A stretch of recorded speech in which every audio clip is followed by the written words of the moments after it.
And we've only just begun. Well, guys, this reminds me a lot of the very first game that Novak Djokovic played against Taylor Fritz in his last round, 17-minute game. And that just looked painful for a first point. But the crowd down here is murmuring. It's electric right now.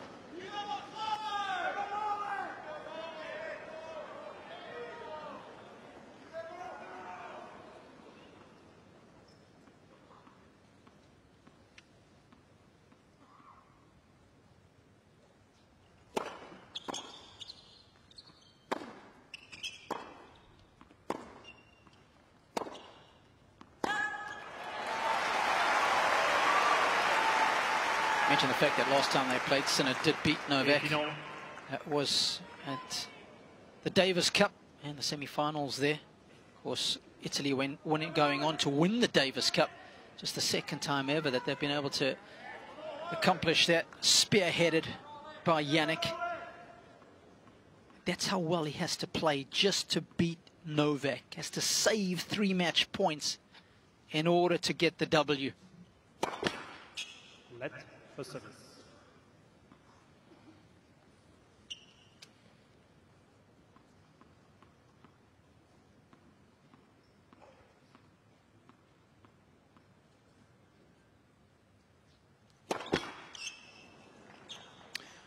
I think Sinner's got to take more pace off his wide first serve to the first court, Robbie. I think 195 is too fast out there.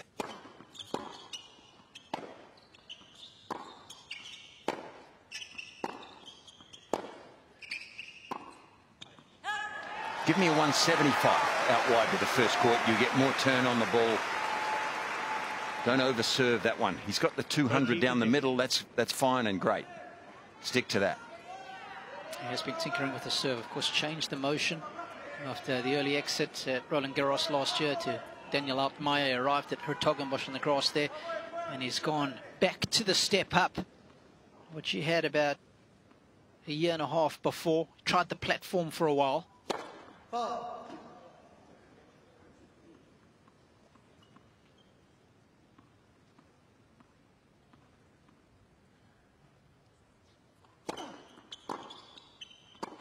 What do you make of the service motion now? Do you like it, Fitzy?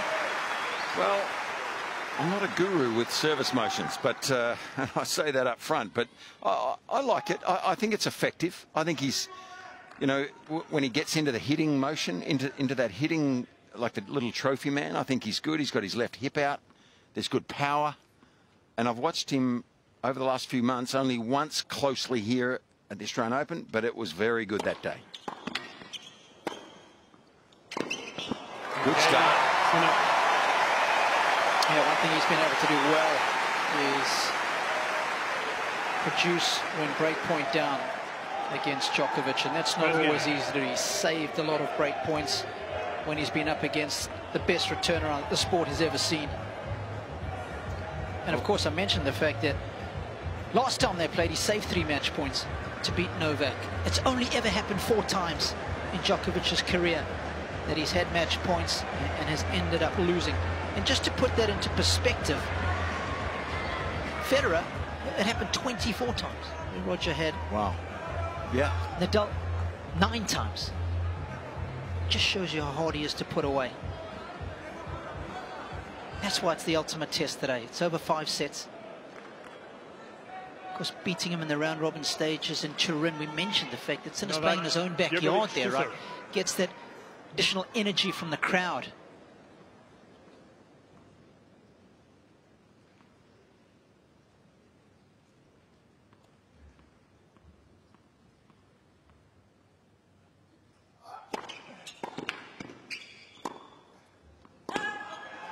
There'll be a lot of support here, though, for Jannik Sinner. I wouldn't worry about that. I mean, I think the added small bonus there is that Darren Cahill from South Australia is in his box, one of the coaches, and Darren is a super popular figure in this country.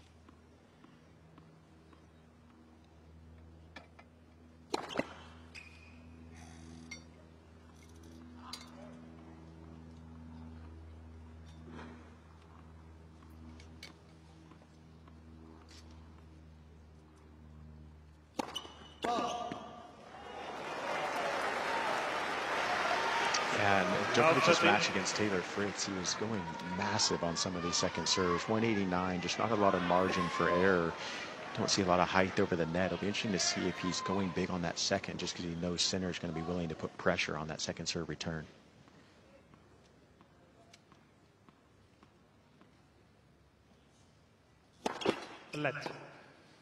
I wonder if that decision had something to do with how he felt that day, Nick, too. He didn't seem to be 100%, maybe 99, but whether that affected his choice sometimes on the second serve to really go big might have played a small part.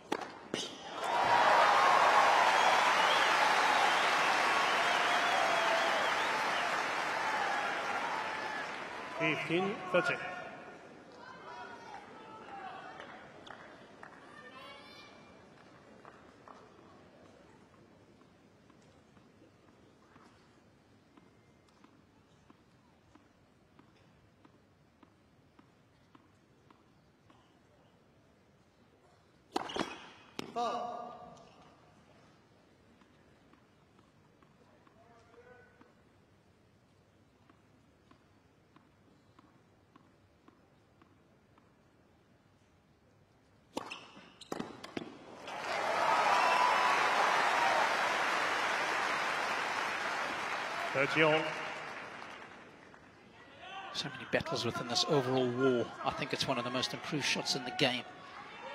Djokovic serve fits here, and then how well is Sinner going to be able to return it?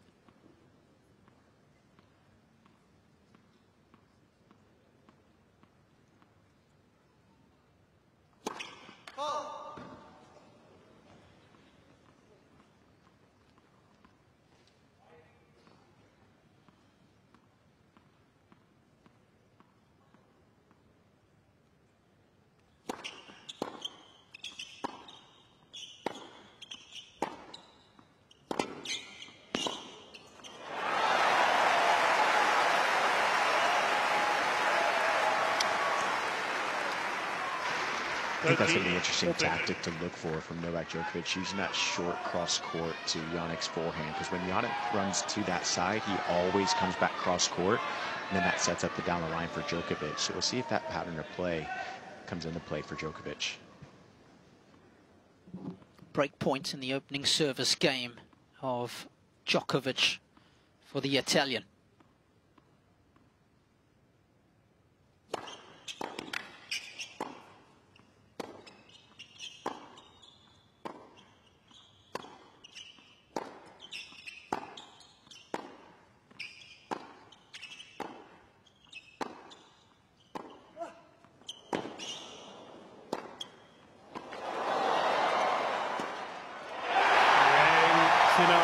Red hot. What a start.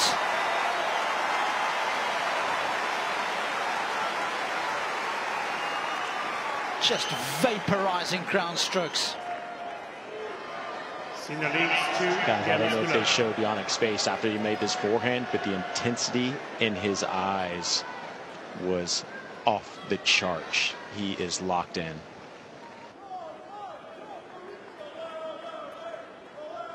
Of course, you want to grow the belief that you can beat Djokovic at a tournament where he is so difficult to beat. He's won every single one of his semi-finals that he's played here, 10 from 10. This is the kind of start you need.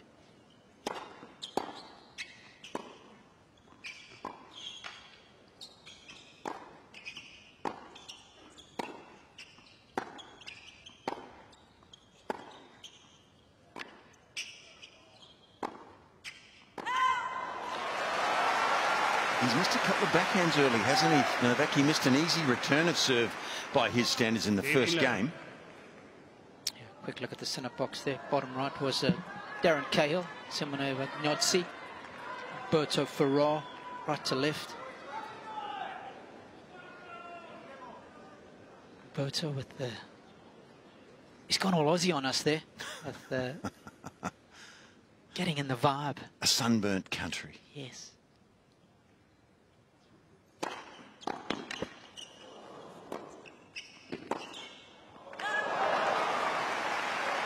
Well, he certainly, it's fair to say, has started well, has Jannik Sinner. There we go. Is that a kookaburra? Got to be, right? That bird? Yep. I think it is. I like that shirt.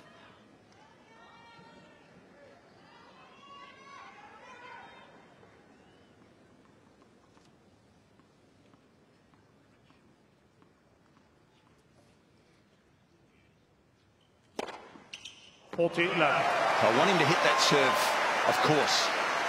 The one wide to that first court, Robbie, I still wonder whether he could take a bit off it, because if he hits it fast in there and it's not close to the line, Djokovic will return it quickly back. I think he's more likely to get free points if he just takes a little bit off that one wide. Hey, but stick to that one down the middle. If he makes that at a high percentage, it'll be valuable. Let first service.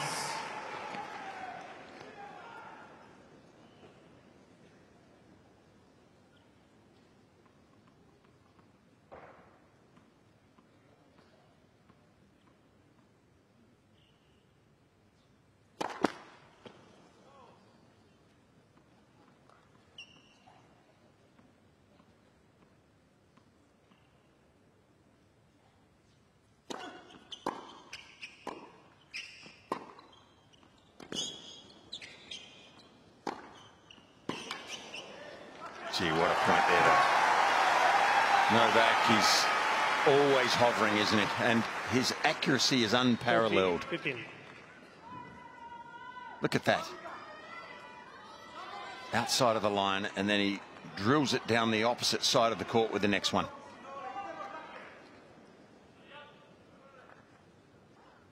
And we'll keep an eye on their respective depth. Djokovic, the master at suffocating his opponents with length. And always nice when you can get a free point on serve against the best player in the world. Sinner off to a flyer. Sinner leads 3-love. games to love.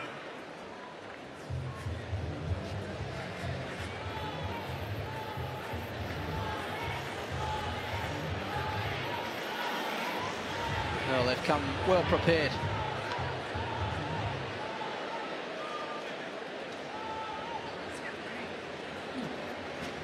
Plenty to cheer as far as the Italian tennis is concerned. Of course, we wish Matteo Berrettini a speedy recovery. He has been so unlucky with injuries the last couple of years, missing out again here at the AO. We miss him, don't we? The game misses him. And you know, what is it with the Italians? They produce this flair, this interest. They're easy to watch. They're easy on the eye. And, gee, they've got some talent. They're coming at the moment, too.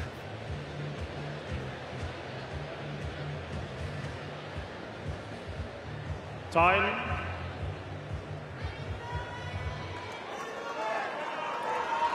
Well, of course, for the Italians, it's been the women for so many years that have been flying the flag so proudly. Major champions, and they've been challenging at the sharp end of the biggest events for years now. But the men are coming. The likes of Jannik Sinner, Lorenzo Musetti, Matteo Arnaldi. Davis Cup champions, tail end of last year, spearheaded by this man.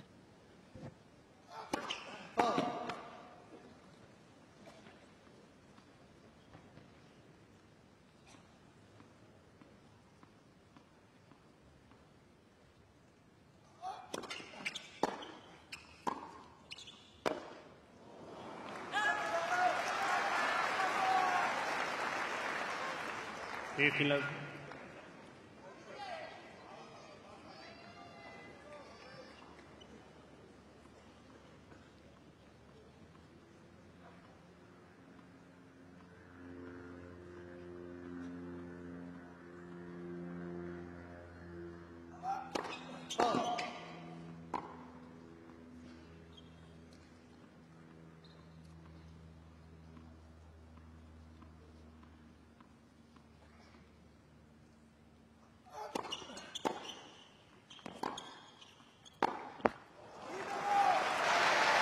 Guys, one thing I noticed with Novak Djokovic in his last match against Taylor Fritz in the first set, there was quite a lot of chirping between Novak and his box, even when it was still on serve. But Novak right now looks so dialed in. Even though he's down a break, he's just on it from every single point. The energy staying on the baseline is 10 out of 10 right now.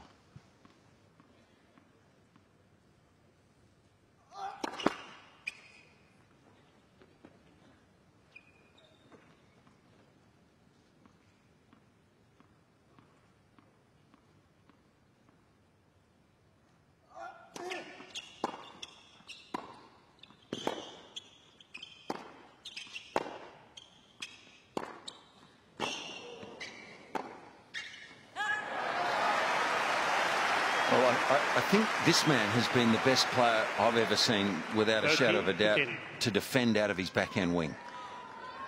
But I tell you what, Sinner has that in his game also, doesn't he?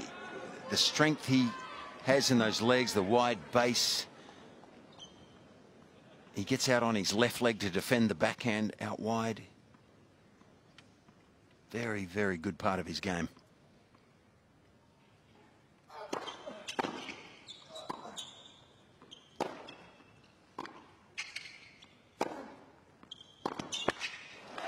Yeah, there's some similarities, of course, both of them prolific skiers in their younger years. I mean, tennis wasn't a big priority for Sinner when he was younger. It was his third favourite sport behind skiing, where he was one of the top youngsters in Italy, and football. He was only playing twice a week before he moved to Riccardo Piatti's academy there in Bordighera, just outside of Monte Carlo.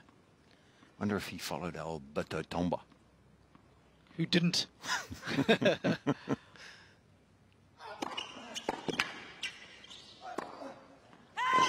You know, their physiques are similar. They're listed as the same height. So, right now... 30. What a start, Robbie. What a start here for Sinner if he breaks here.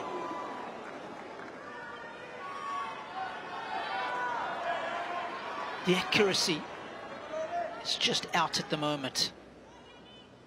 This could be the opening set right here for the Italian. Chance to go up a double break.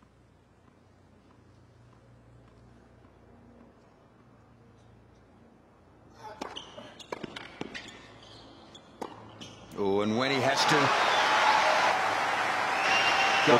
Well, guys, you guys mentioned that open stance backhand from both of them, and I think it's a mentality thing, right? You know, we tell players, let's develop the slice that you can get from defense back into the point.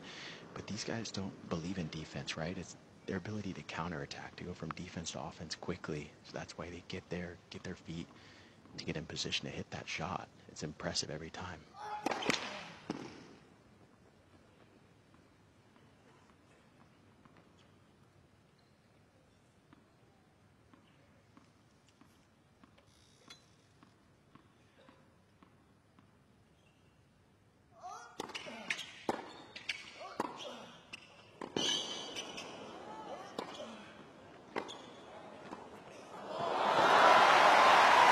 Skill merchant, this guy.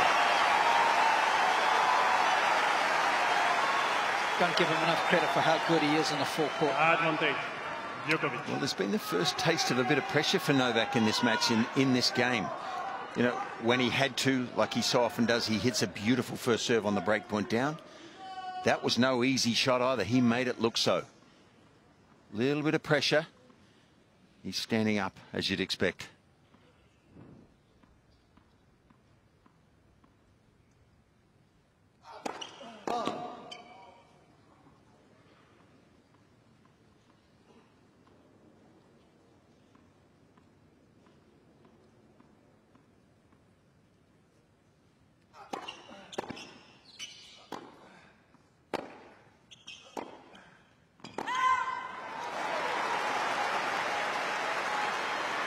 I'm not sure the last time was that I've seen Novak miss 4 or 5 simple backhands in the first 4 games. He rarely does it. I'm not expecting that to continue because it's one of the greatest shots we've ever seen. But he's given away a few free points off that wing so far. 3.5 games. He's almost made double-digit unforced errors.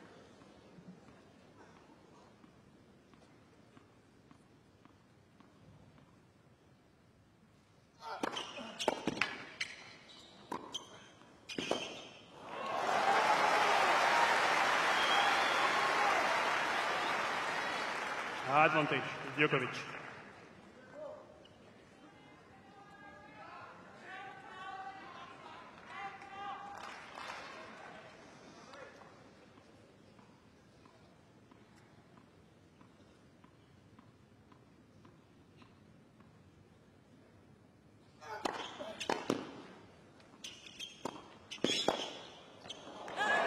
Cain, Djokovic. Yeah, put a big asterisk alongside that hold. Because for our money, Sinner's 1 point away there from almost guaranteeing himself the opening set with a double break. And I don't know about you, Fitzy, but for me there was always a big psychological knot in my brain when I was so close to going up a double break. I didn't break the guy. Then suddenly I felt so much pressure in the next service game.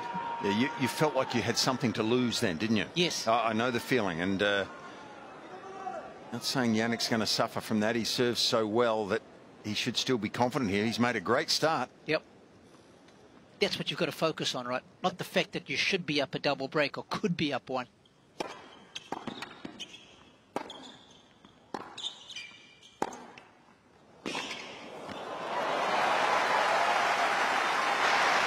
Yeah, I'd agree with you guys. I mean, look, you know, tennis players have to have pretty much the mind of a goldfish and completely forget of what just happened, that you have those break points and get back to the first point of the game. And getting that first point of the game is so massive, just to keep the momentum and continue to believe.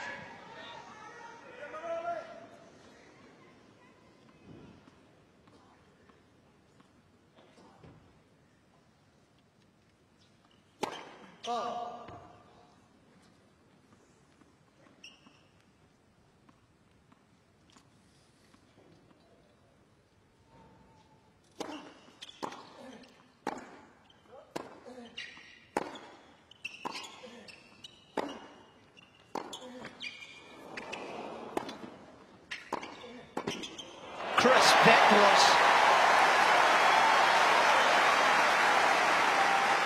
Bit of South Australian in that volley. Oh, I'm not sure. I think there was some Adriano Panada in that forehand volley. It was a beauty. Simple, out in front. He pounded this forehand volley away. Yeah.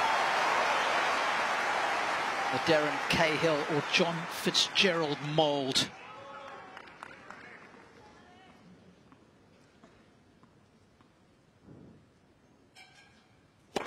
Let's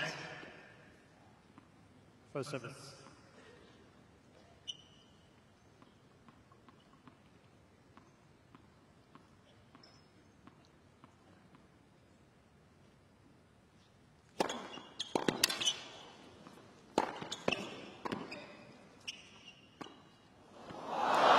Gee, it was a winner. If he had cleared the net. 30-15. It was actually a pretty good choice here, I think. He's inside the baseline. Makes a massive difference. Just not enough air. And that is the Djokovic effect.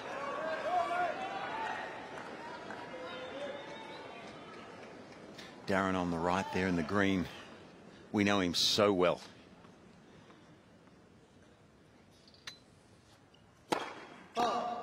And what a contribution he's made to not just as a player globally, but the Australian Davis Cup player, but a coach.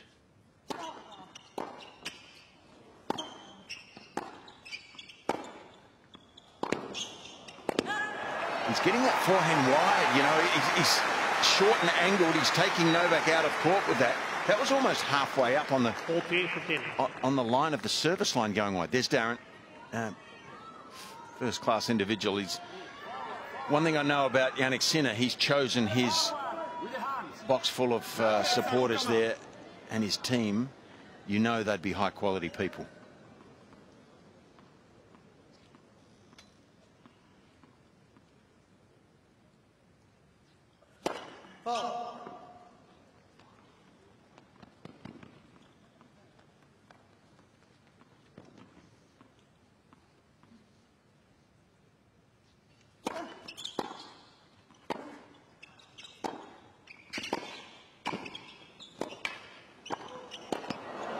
How's that for forehand volley from Djokovic too? What you can do, I can do.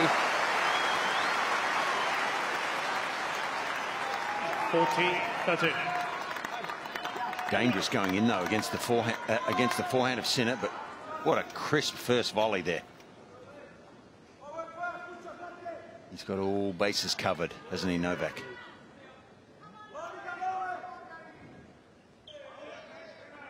Tactical astuteness in the finals of the US Open to suddenly bring out the serve and volley against Medvedev when he was struggling so much on serve. No struggles for Jannik.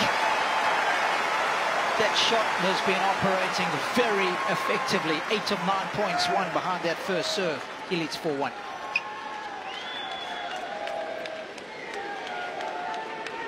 Sinner leads 4-1.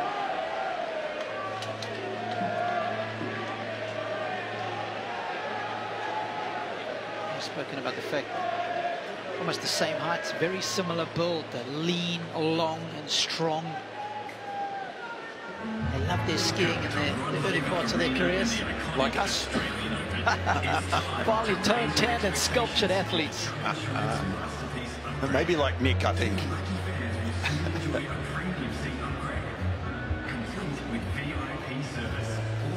And of course both speak multiple languages.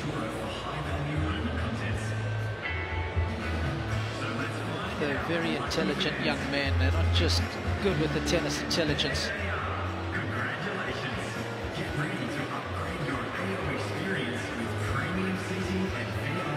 Time.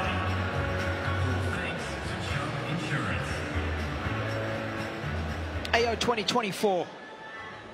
It just hits differently. Record crowds through the turnstiles. Over 1 million expected by the end of Sunday. That will be a record in itself. This event always evolving, Fitzy. It has a ring to it, doesn't it? 1 million. Sounds good. Scoreline not sounding good for Novak right now. 1-4, trying to reduce the arrears.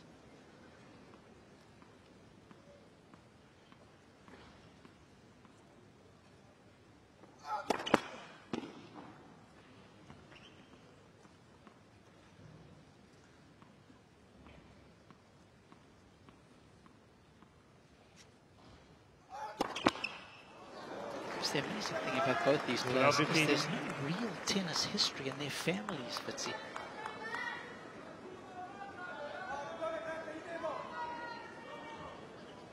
Sinner, in fact, didn't play tennis for a year between the ages of 7 and 8. Just wanted to focus on skiing and playing football.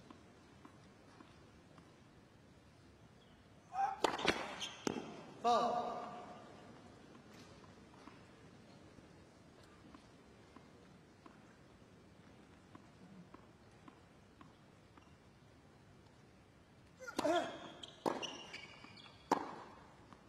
His backhand is a little off. I don't think I've seen it in recent memory anyway. I can't remember this. Yeah, I just feel like he's feeling the pressure from Jannik Sinner, the power that Jannik Sinner is putting on his ground stroke, so he's going for bigger shots closer to the line.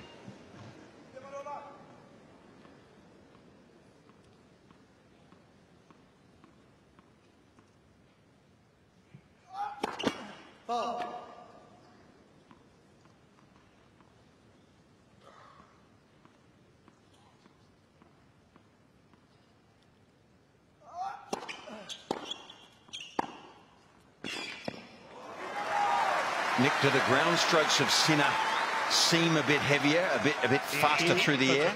They sure do. I mean, with the heat down here, I mean, I just feel like he's, you know, we know how big he can hit the ball, but his depth has been great. He's been so close to the baseline. Been pretty predictable with his on-the-run forehand cross court. But other than that, I mean, he's getting the ball on Novak so quick, and I think that's making Novak go for more.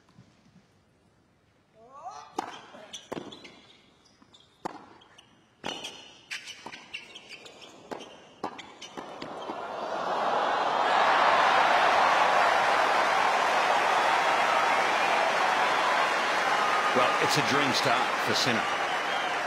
No matter which way you look at it. 15. I mean, he's still a long way from winning this first set, but he couldn't have asked to come out of the gates any better.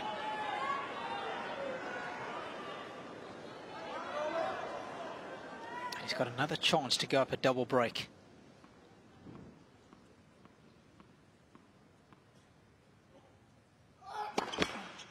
Let for service.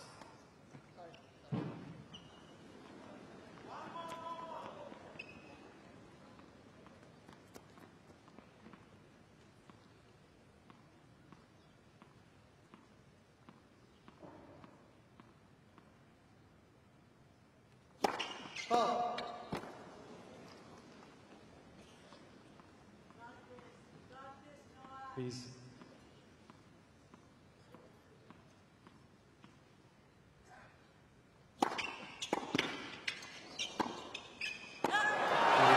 Sinner.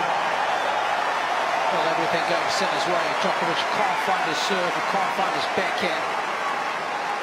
And of course, the best part about the whole physical matchup as well, Fitzy, is that the certain extent hasn't really taken anything out of Sinner. So if it does become a war of attrition, this tank's going to be feeling full. Yeah. Well, both of them really. I mean, it hasn't been a taxing first set physically.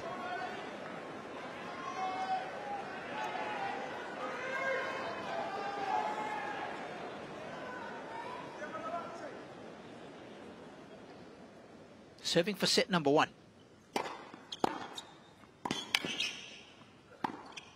That's where I want him to take a bit of speed off that. That's the first serve wide to the first court, 192 Ks. Hey, who am I to tell him where to serve with? He's got a beautiful motion and result, but that's fast right into the hitting zone. And it hurt him. More angle at a slower pace might just be a bit advisable there, I think.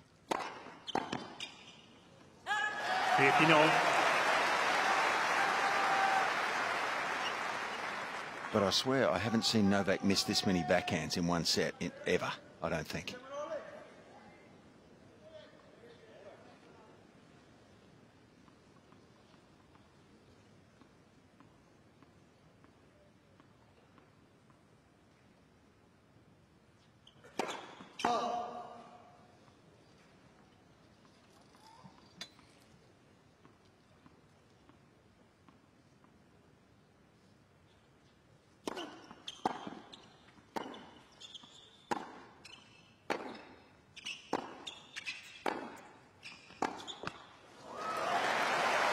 It's unreal.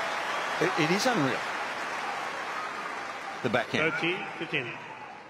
You noticed anything on that wing down there, Nick? You know what? I haven't. I mean, look, he's missed cross, he's missed line. You know, we talk about the speed from center right now. I mean, he's all over the court, and not only is he all over the court, but he's putting so much weight behind his shot, and it's been affecting Novak big time.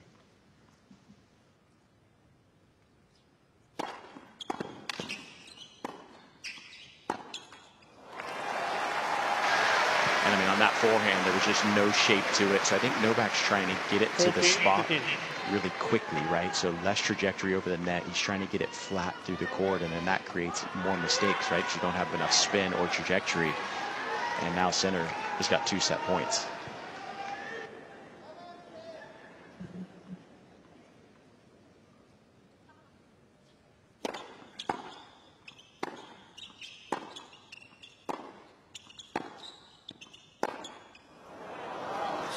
Just for some context, the last time Djokovic lost a set 6-1 at the Australian Open, you got to go back to 2013 against Stan Wawrinka in the 4th round.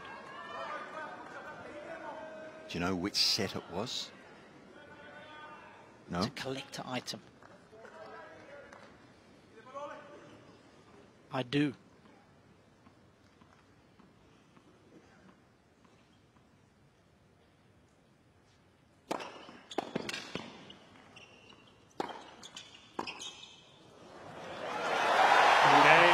Sinner. It was the first set, just like this one. Sinner with the best possible start. It's pedal to the metal. In 35 minutes, he wraps up the opener. That's it.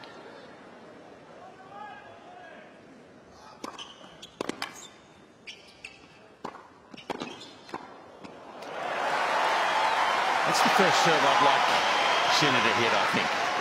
The one that's a little slower out there wide, it gets the returner stretching, and it usually provides a short return.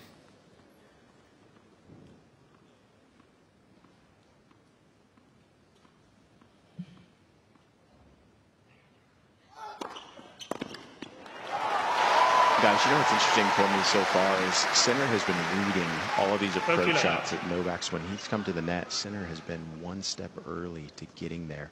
And I think that's also created some of the mistakes. It's just a recognition from Sinner and the homework that he's done for this match.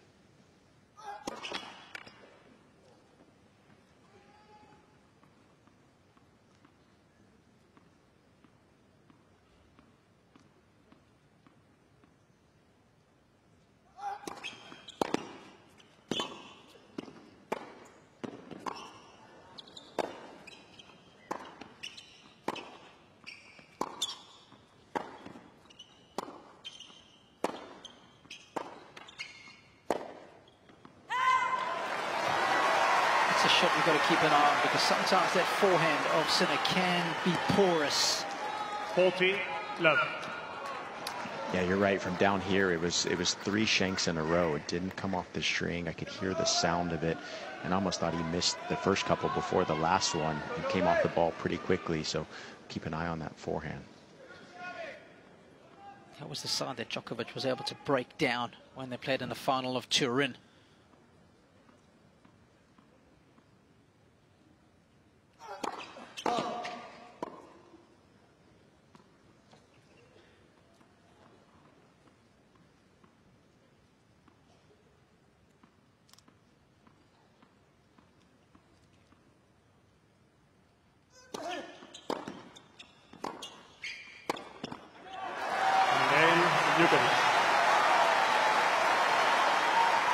Charlie Gomez Herrera on the left, who knows Novak from his days when he was practicing in Marbella at the Punta Romano club. What a beautiful venue that is, which spent a fair bit of time. Then, of course, his long-time physio who's back, Milan Ivanovic, bottom left, Marco Panici on the very right, Goran Ivanisevic, who has been ever present. And of course, his new business manager is just sitting behind Goran there, Mark Madden, who's helping Novak now with his business affairs.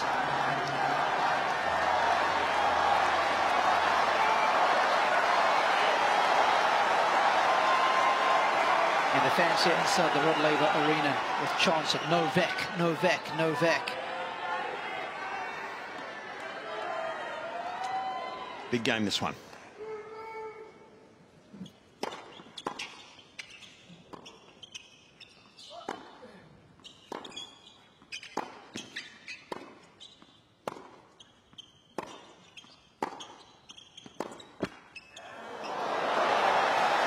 This game might tell us a few things. I mean, one set's gone for the great champ, and he needs to make his mark shortly, early in the second set, and not let Sinner get away. Bit of luck against him won't help.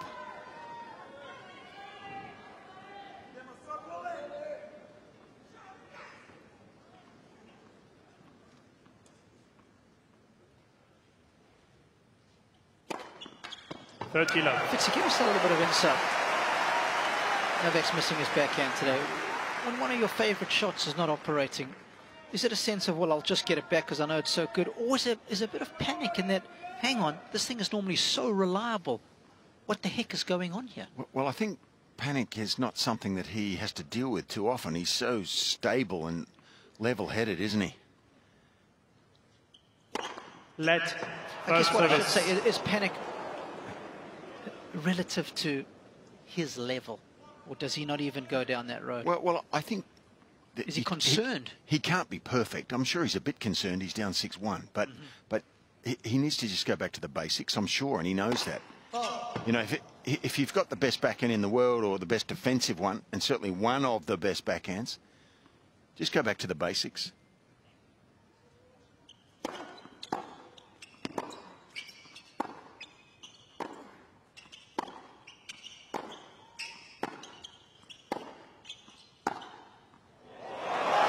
How about that? He certainly appeared to time the ball better in that rally, didn't he? The ball came out of the middle. It was sweet, that rally. So he's such a great player. You'd expect him to find it quickly, the timing. Yeah, you know, it's like they talk about in basketball when, you know, shooters are missing shots. They say, hey, keep shooting. Shooters shoot. So, you know, maybe bring in his targets, keep swinging, keep up the racket head speed and trusting it. But panic is not in his vocabulary. Let. First service.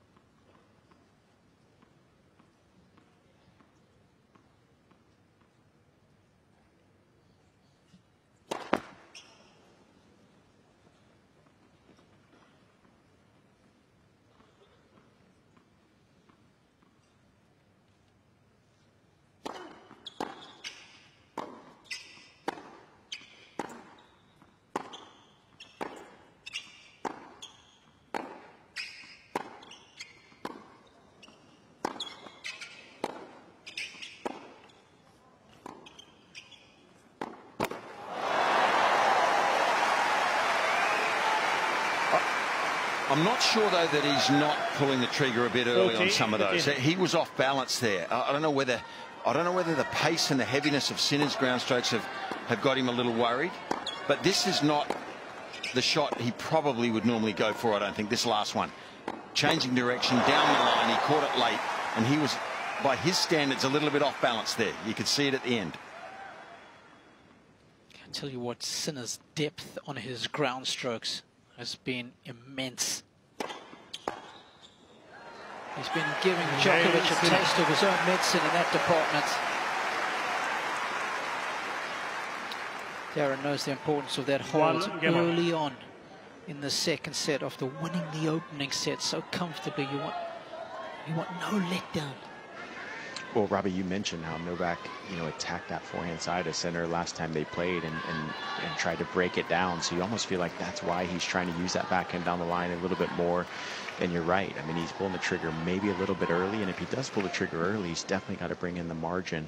So we'll see if he keeps pulling the trigger early on that to get to the center forehand.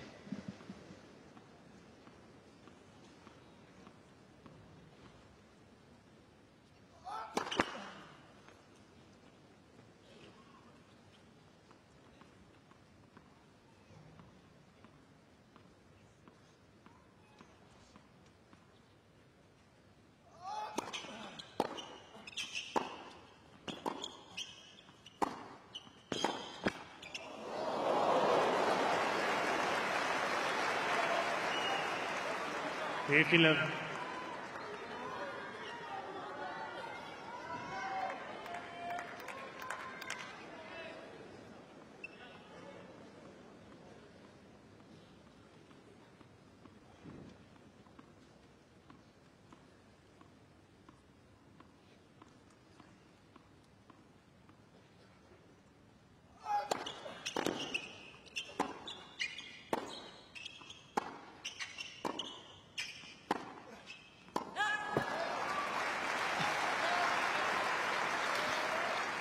All I can say is at this stage, by his standards, Novak has not played many great points from his end of the court. So he is off the pace in the first part of this match. There's no doubt about that. It's so unusual to see that. But don't expect him not to right the ship.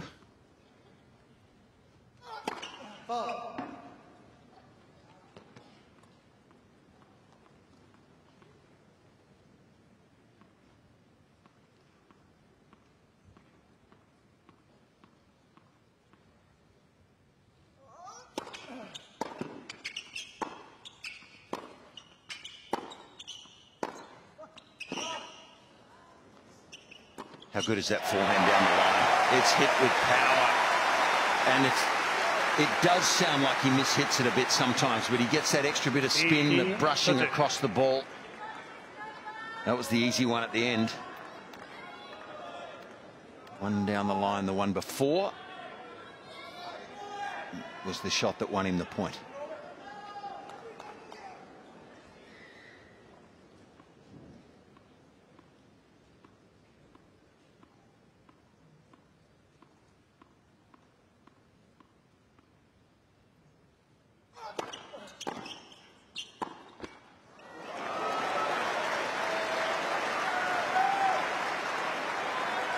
15-14. I mean, he rarely misses a shot like that. On a 15-30 point, that's when he steps up. An easy miss on the backhand again.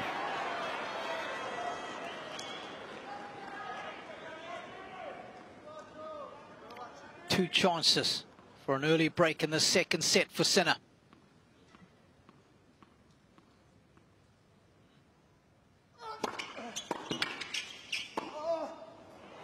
And he's got it at the first time of asking. Jannik Sinner has got a set and a break lead. It's got a nice ring to it. Sinner leads 2-1.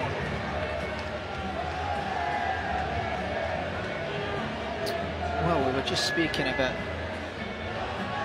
things that might be troubling Novak. Let me have a look at the depth of the respective ground strokes of both players. See, Novak hasn't been his usual self. Very few in that blue zone. He's normally knocking on 40% there, so I think it's fair to say Sinner's been pretty comfortable, because when we have a look at how effective Sinner has been from the back of the court, well, he really just giving Djokovic a taste of his own medicine, Fitzy. Yeah. Good point, Robbie. Well done. And that's interesting vision, isn't it? Having to deal with the depth again. Time. Couple that with the pace. It's a heady cocktail.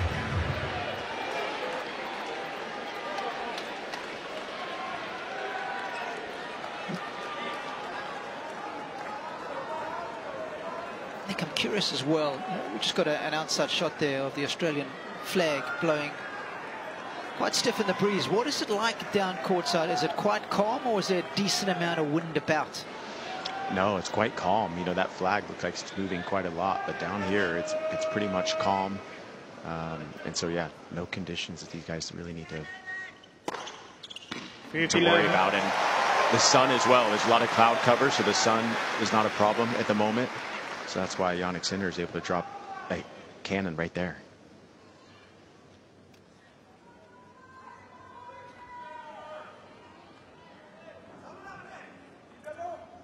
Four aces for Sinner, none for Djokovic.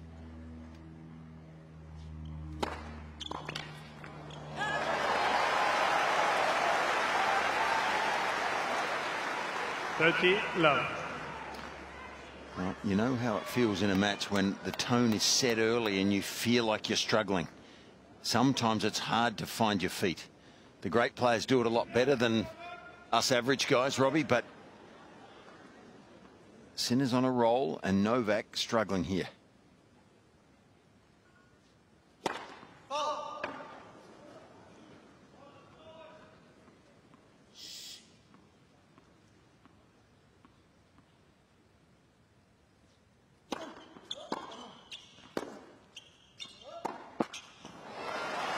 I feel like it's got something also to do with his movement, Novak. He seems out of position. So the backhand he has missed more than... now it's getting to the stage where it's more than I've ever seen him miss in this first set and a half, which is sort of unfathomable from his point of view. And I feel like he's out of position and off balance a lot. He's normally the polar opposite of that.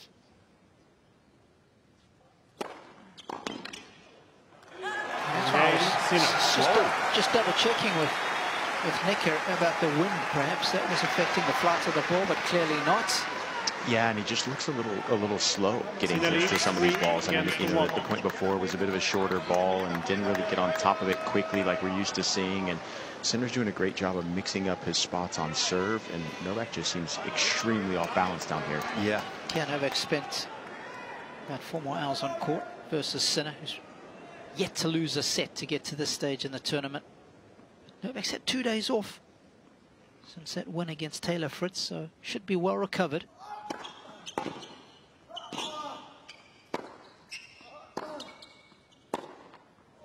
Well, that word balance is big in our game. Tennis is a game of movement, but the best players are balanced. Novak's been one of the best we've ever seen, but this young man Sinner is, you know, an athlete that's always balanced, it seems. You know, maybe it's the strength in his legs from the skiing at an early age, but his base is wide, he's steady, and his head is still when he hits the ball. Right now, he's timing it beautifully.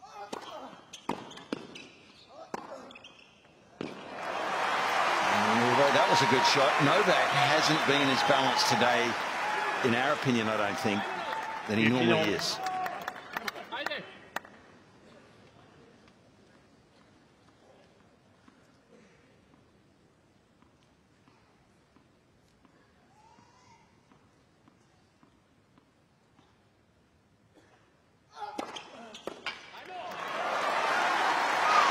Yeah, guys, and from down here, you'd almost kind of expect Novak to try to get going a little bit more energy, and the crowd's kind of in shock of what's happening as far as seeing so many errors. But, you know, we haven't seen Novak's camp get up either to kind of give him that extra push, but it seems like that's what he needs to get the fire going.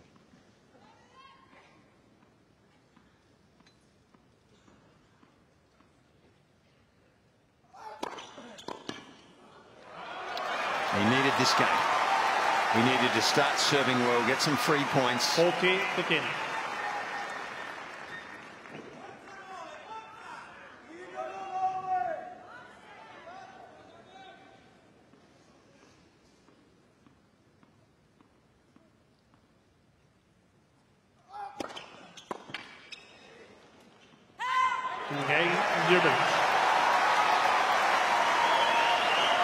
Reduces the arrears, but Sinner has been off to the perfect start. He leads by 7-3-2.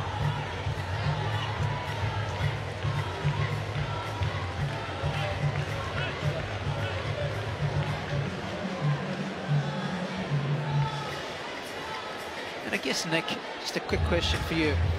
I mean, at what stage does Sinner think about the magnitude of the occasion? And, you know, are we going to see a let-off? Is it 2-0? Is it serving for a 2-0 lead? Yeah, I think it'd be at 2-0. I think he'd be fine in that 2-0 lead, but then I think maybe that's when it hits, when it's like, oh, wait a second, I'm actually up 2-0, and I'm one step away from the final and playing the GOAT. So we'll see if he has any hiccups here, but so far, I mean, he's seeing the ball like a basketball. Time.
Guys, you know what's interesting for me is we've never really seen anyone really out-hit Novak from the baseline. I mean, we talk about how he can normally go into this lockdown mode and not miss any balls. And when, you know, he's in trouble, normally guys are being unpredictable, using slices, short slice, bringing him in. That's the kind of game that he doesn't like. But he normally likes when guys hit as big as Sinner is. But right now, Sinner's out-hitting Djokovic. We haven't really seen that before. Oh.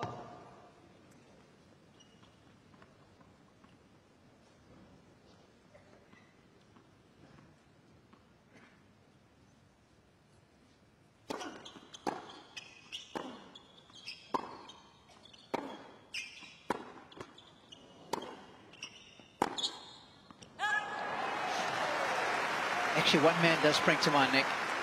30, and they had some epic battles here. Is Stan Wawrinka. Oh, yeah. In his prime. Yep. He was one of the few players that could literally go toe-to-toe. And he could go toe-to-toe for 5 hours, couldn't he? He was a bull. He was. But so hard to do, right?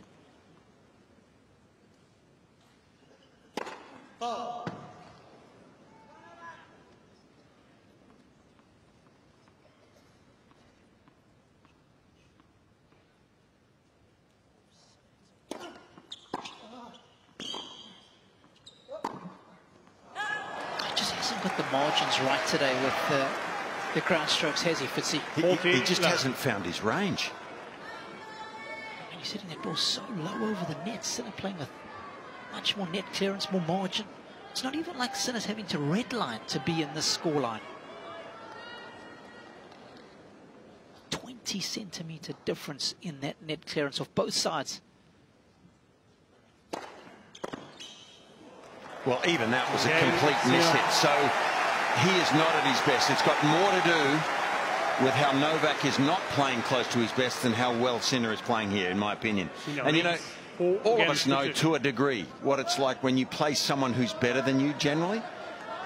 If we were to have a chance against someone ranked a lot higher than us or a little bit higher than us, Robbie, generally for us to have a chance, they had to be off their game slightly and we had to play at our peak.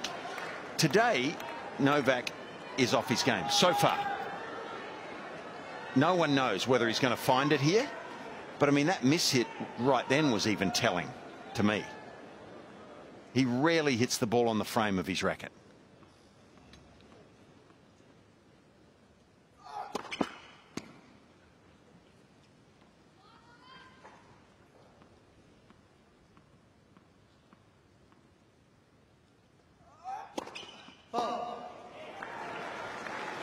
Well, he needs to hold this game. If he doesn't hold this game, things are looking a little bit dire for him.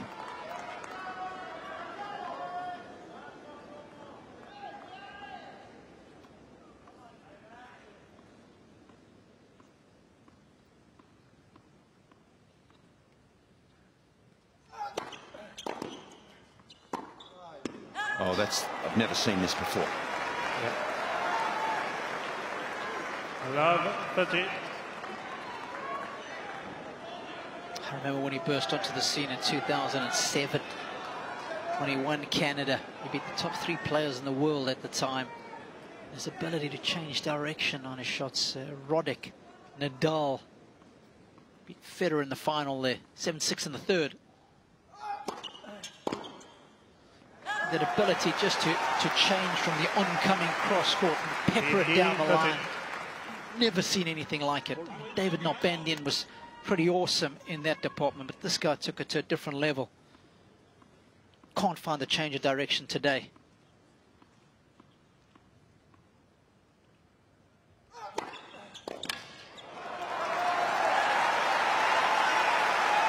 But he will still harbour ambitions of getting back into the set if he can just keep it to the single break.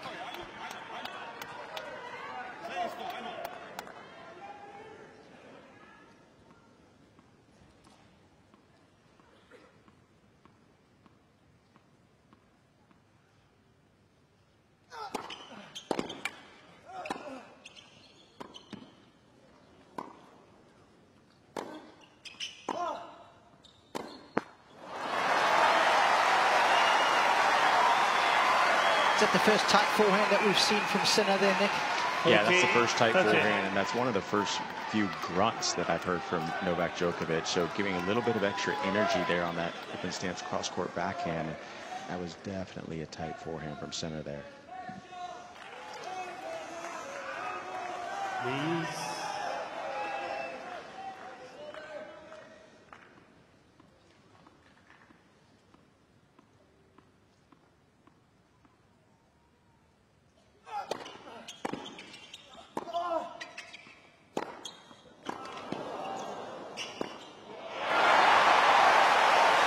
Tsunami-sized wave of attack.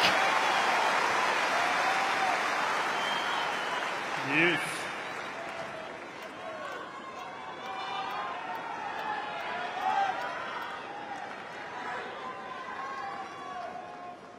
It's youthful aggression that the likes of Sinner and Alcaraz have.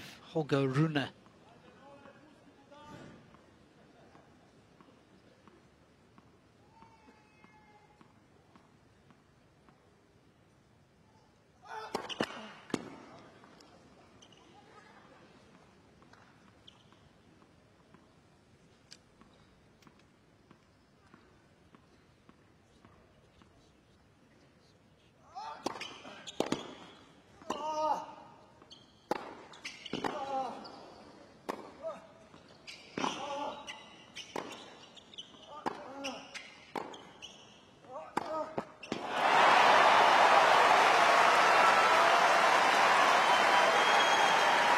Well, one of the toughest things in our sport, I think, is to come back from 2 sets to love.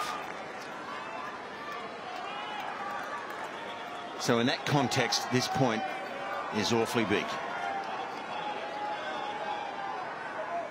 They can't quite believe what they're seeing from their man.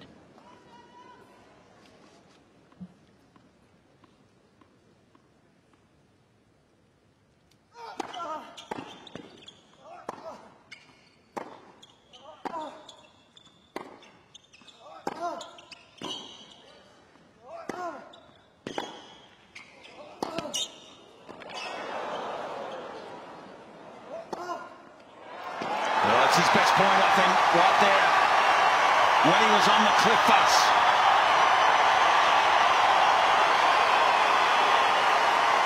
I mean, that last forehand was the best shot he's hit today. Yes.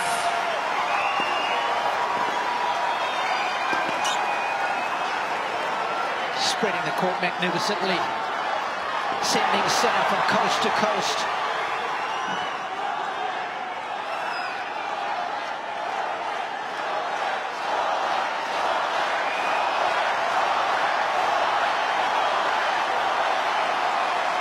Thank you.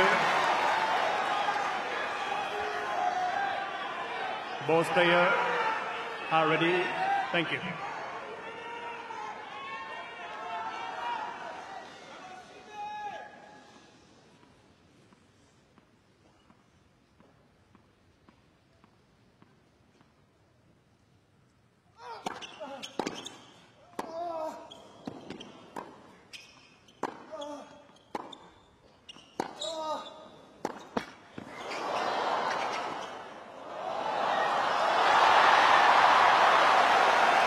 He's missed it.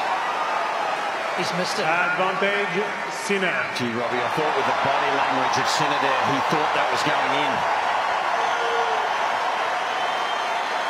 It feels like Novak has found his mojo slightly here in these last few points, to me.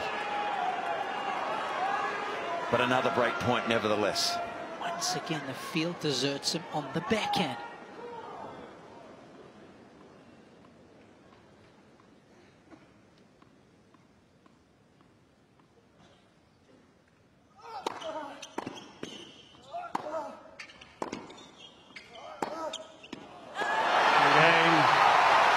It's a double break for Jannik.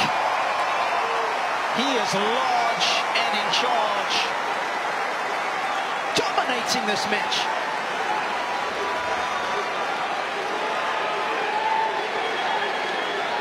Sinner leads 5 games to 2.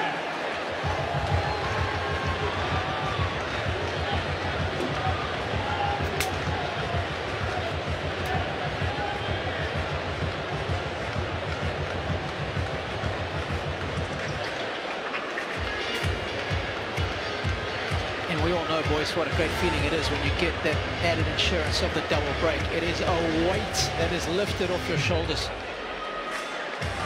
Yeah, I mean, look, guys, you know, Jannik Sinner, you know, it's one of those things when we talk about Novak going into lockdown mode. The problem with him going into lockdown mode is if the ball doesn't land deep enough, Jannik Sinner's putting him under pressure. And even so, if the ball is landing deep, what I'm realizing is Jannik's coming back with another deep ball from Djokovic. So Djokovic just isn't used to somebody going deep for deep with him back to back, and that's what's really affecting him.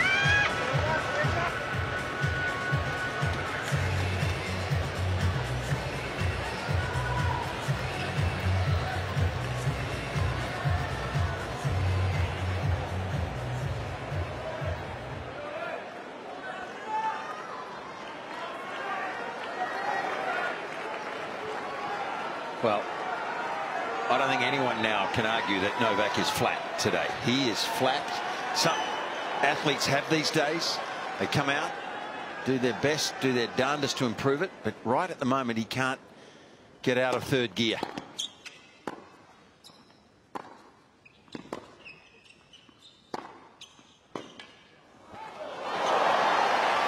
Nick, again, I want to just check with how hot it is down courtside, because often the sun has proved quite troublesome for Novak. It's often been his kryptonite.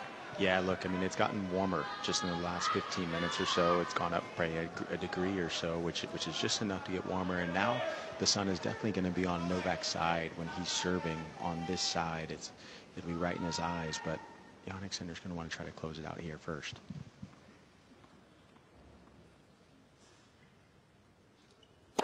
Oh.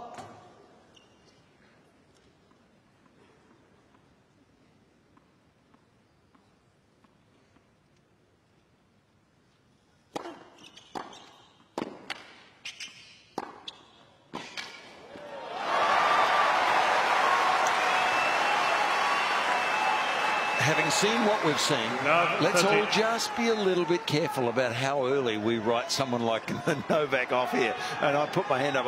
We're not doing that. We're not doing it. He's flat though, but a champion like this will normally find his rhythm at some stage. It's interesting viewing.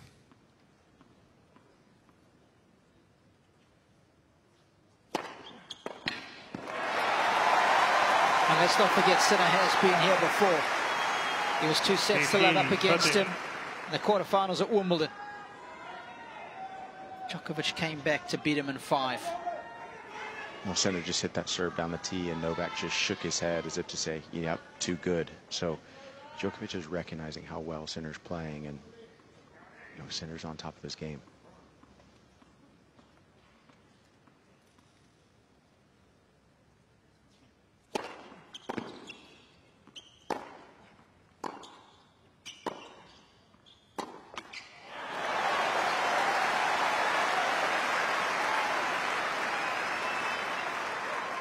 On.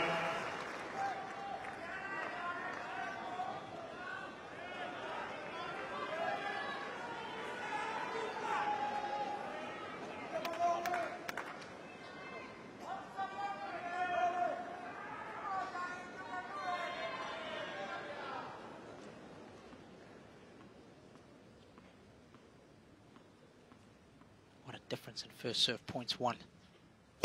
Let. Chasm between the two.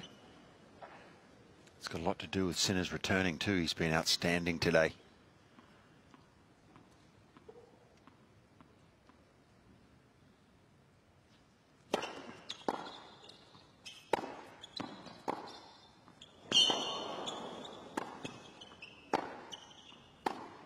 How good is the defensive backhand from Sinner?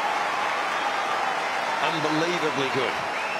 That's exactly what we've seen from Djokovic for nearly 2 decades. The team can't quite believe what they are seeing. Their man is in a world of hurt. Sinner with a set point.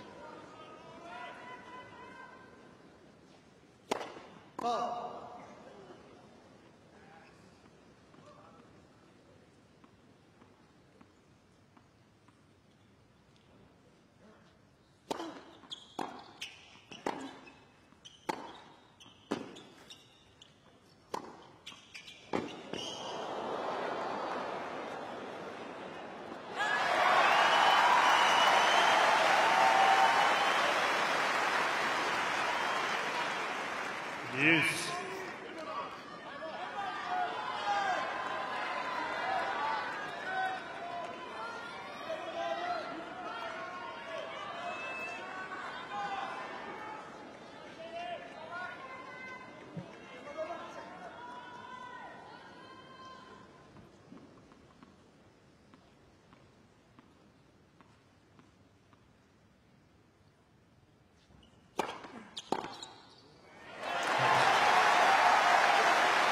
Advantage.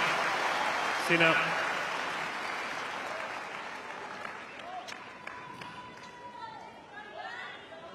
And return serves. Big difference between the two as well for Jannik. 31%, just 17 for Novak. Set point number 2.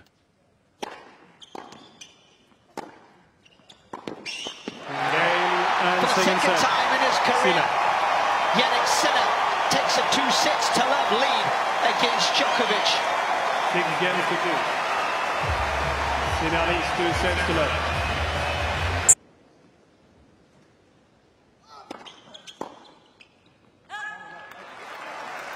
Left.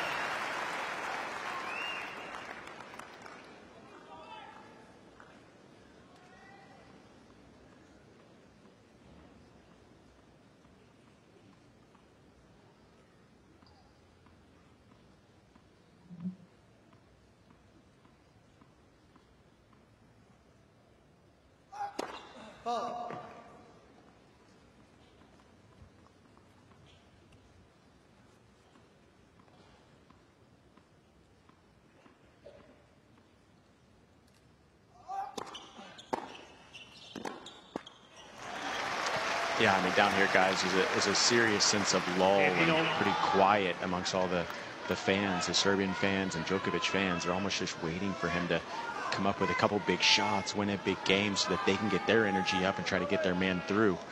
But yeah, Sinner up 2 sets of love. Djokovic has got to start finding his way now.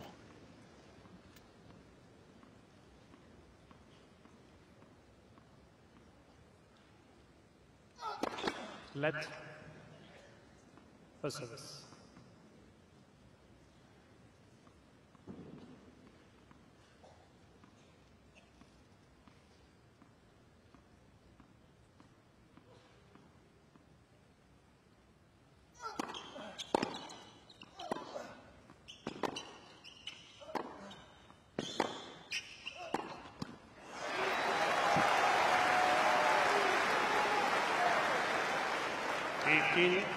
Well, he needs to right the ship very early in this 3rd set, doesn't he? If that continues, there's only one outcome.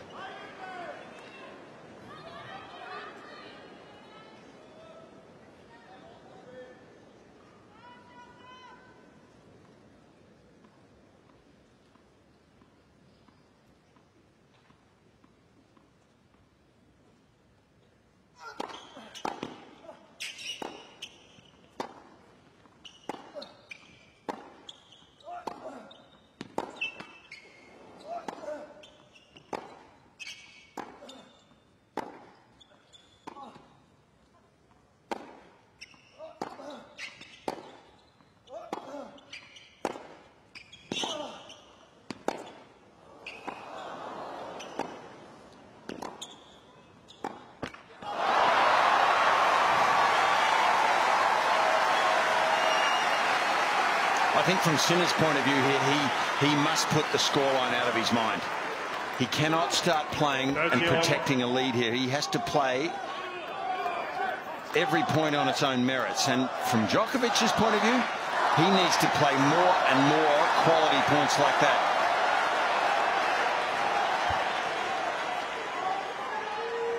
"23 shots that last rally."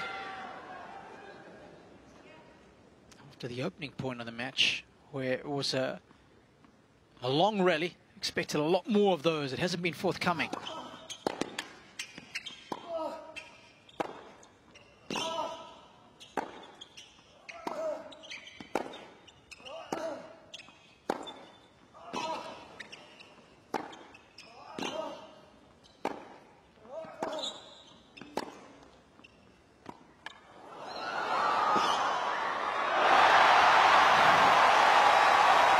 Put that down to the scheme.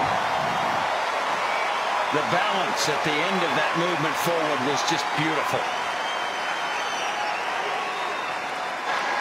Yeah, guys, I've been on the practice court next to Jannik Sinner a couple days ago, and his coach, Simone Bagnosi, was hitting drop shots, having Jannik Sinner run up to it and working on going deep with that shot, maybe hitting a drop shot back. There were so many different variations they were working on. The drop shot off of a drop shot, and it came into play there. Unreal balance. Brings up a break point.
pulsating exchanges. Yes.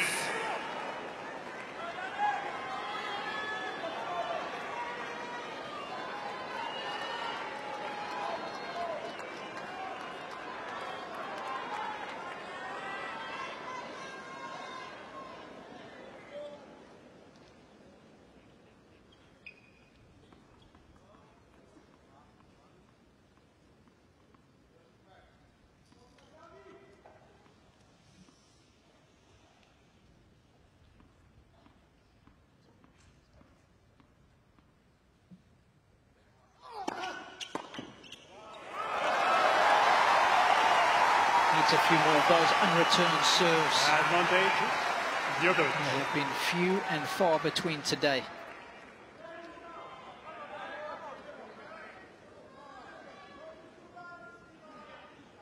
And right now, 25 looks a long way away from 24.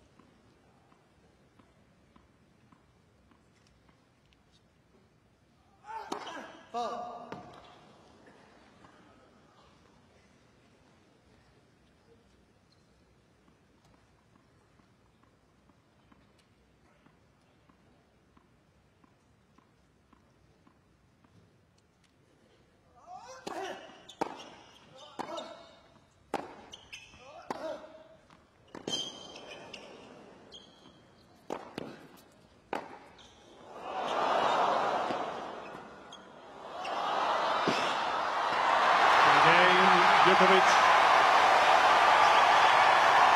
Is that the start of something significant?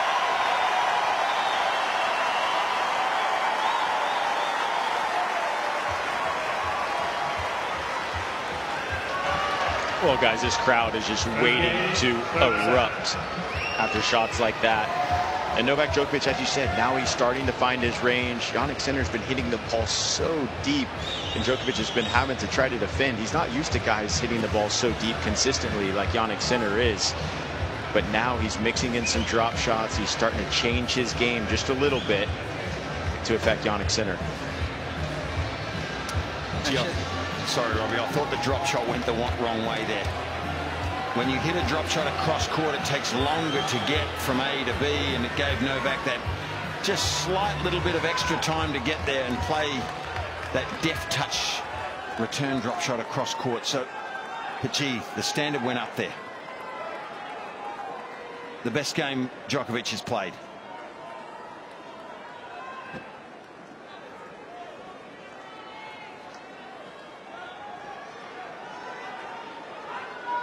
You had to expect it sooner or later.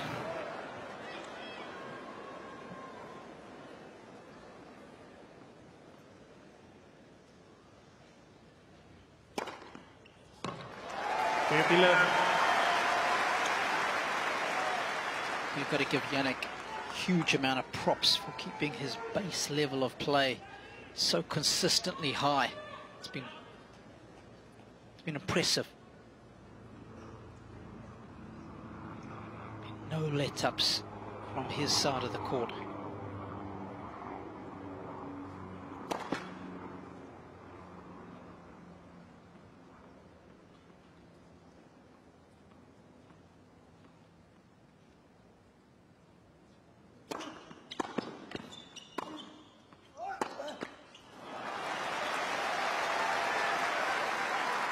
Again, the number of misses that are coming in the net from Djokovic. We mentioned the fact that he's playing with a lot less margin than what Jannik is.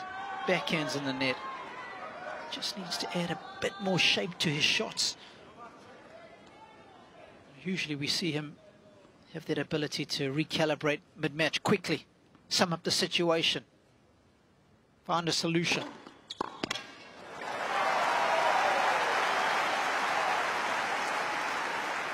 Well, he's continuing to go for that big serve wide. I wanted him to slow it down a little bit and get it with more angle, but it's effective. It's working. He's got it accurately enough to get some free points there.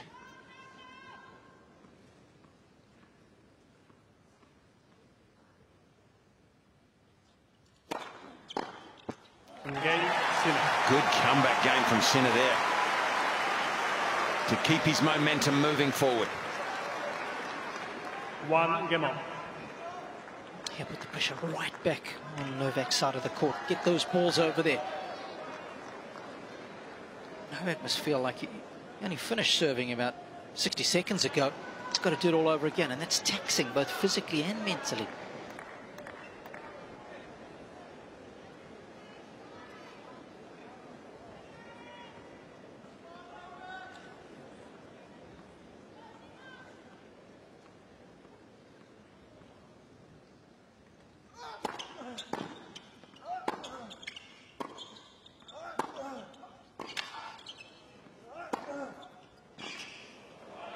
Well, he's starting to string some points together now, Novak. Yeah, you're right. And look, Novak, I mean, he has no aces in this match. He has no free points coming off of his serve. Sinner's just done such a good job of getting so many returns back in court and making Novak have to play. And that's typically what Novak does to everyone else. But Sinner's just been better at it today.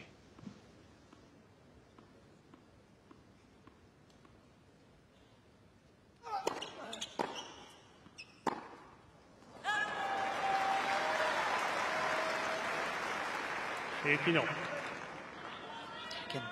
have a look at the average topspin rate on both the forehand and the backhand. Sinner again, a lot more revs, almost 400 on each of the ground strokes.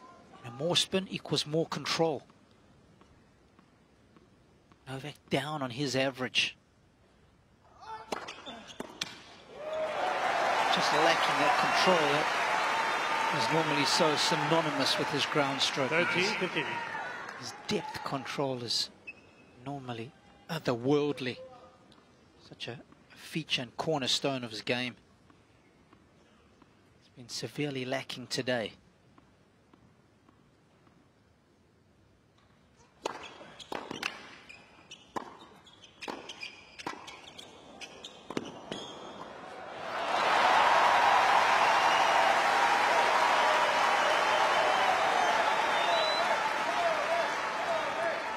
If he might decide to come in a little bit more, Nick. Yeah, and I got to say it again. I mean, Jannik Sinner was sitting right there on that approach shot, and he's been reading every single one of these approach shots coming from Novak, hence getting the passing shot to Novak quicker. Ended up losing the point there, but his homework has been effective. That's a speedy hold. Could be the quickest one of the match for Djokovic. And he will sit down with a 2-game-to-1 lead in the third set, but Sinner leads by 2 sets to love.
First time in a while, Novak has just made eye contact with his box.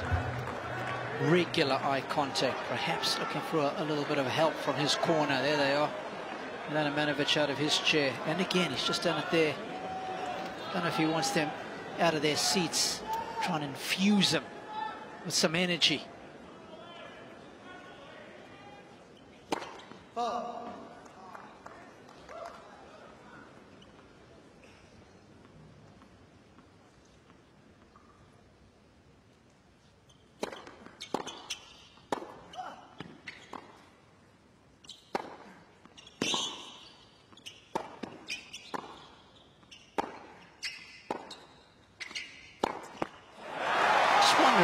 Nick, if you think Novak has been a little too passive, does he not need to just explode, and perhaps that might ignite something? Yeah, that's exactly what I was thinking. And I was thinking, look, if you're in Novak's camp, maybe it's out of character for you, as Carlos Gomez or, Goran Ivanisevic, but stand up and give this guy a little energy, get him going. We just haven't heard a lot from the camp, and Novak has tried to get the crowd involved a couple times, and that's when we started hearing the chants of Nole, and he started playing better. And I think you're right. He just needs to explode a little bit, get a little extra energy from somewhere.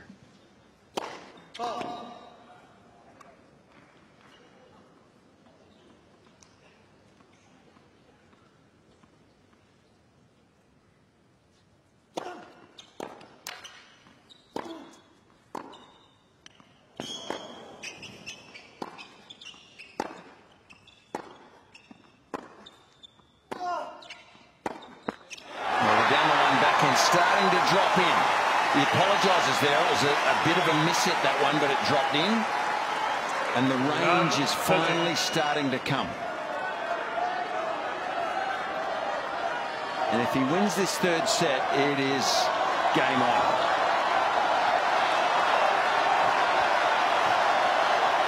And the crowd getting involved now. Why would that surprise us?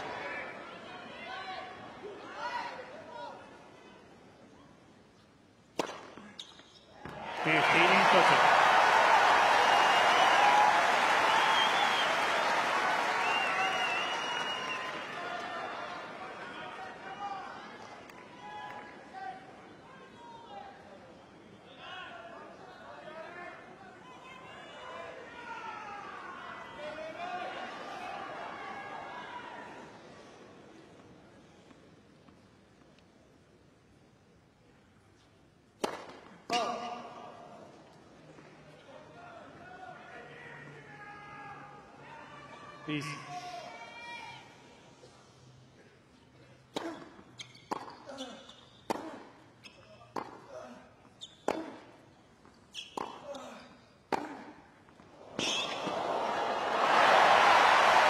That'll work. Well, Sinner's still going to need to take those risks. He still has to go for his best game. The backhand down the line is an integral part of that, and that's fraught with a bit more danger, but it's still a tactic he has to stick to. I think he can't just be passive and play within himself. I mean, the good thing for him is it's not really his MO.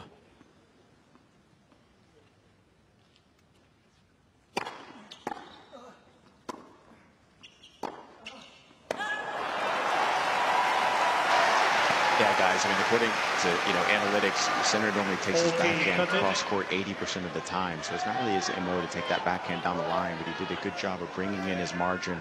And as you said, Fitzy, he's definitely got to take some chances there to get Novak running to his forehand. And as you saw there, he's getting some mistakes from that wing now as well.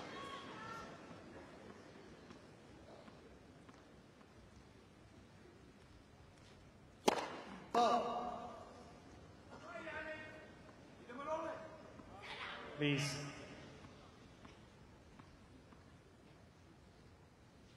Again,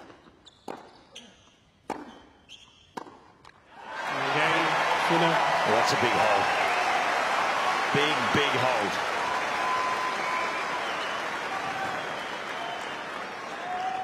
Two against all. We all know what best of five can do. There's peaks and valleys. There's changes of momentum.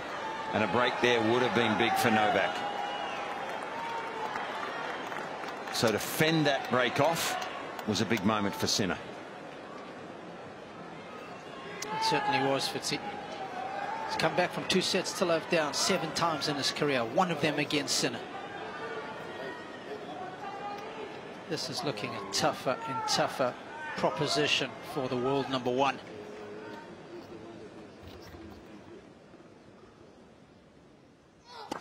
Let first service.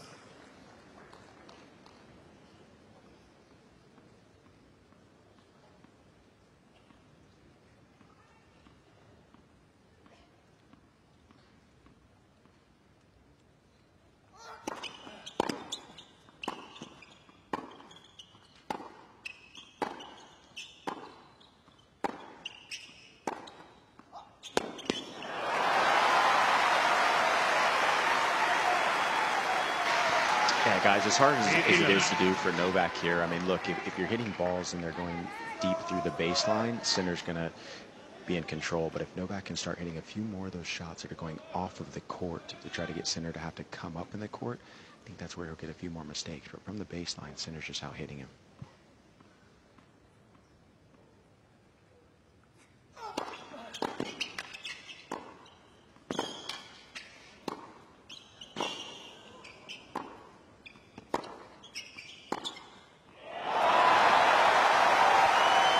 Well, this is the best tennis we've seen Novak play, though. He has improved since the first 2 sets. Now he's stringing some good points together. He's starting to even this up.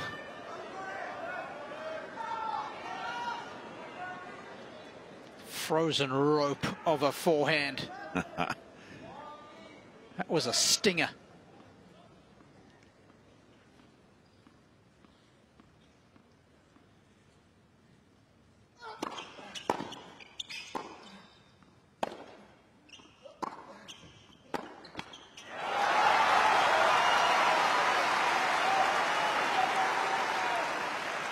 Love.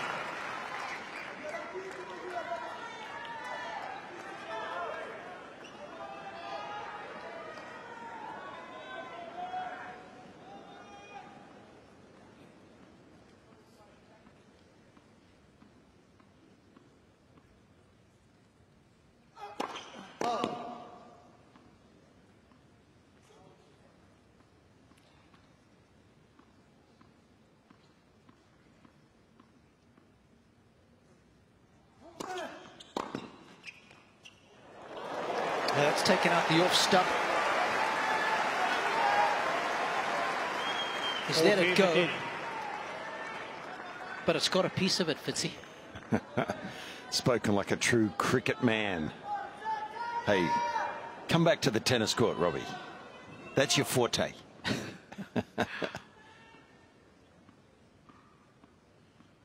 Certainly your country's forte. Yeah. That's another comfortable hold. Slowly getting in the groove. But is it too little, too late? We'll have to find out. Djokovic leads 3 games to 2.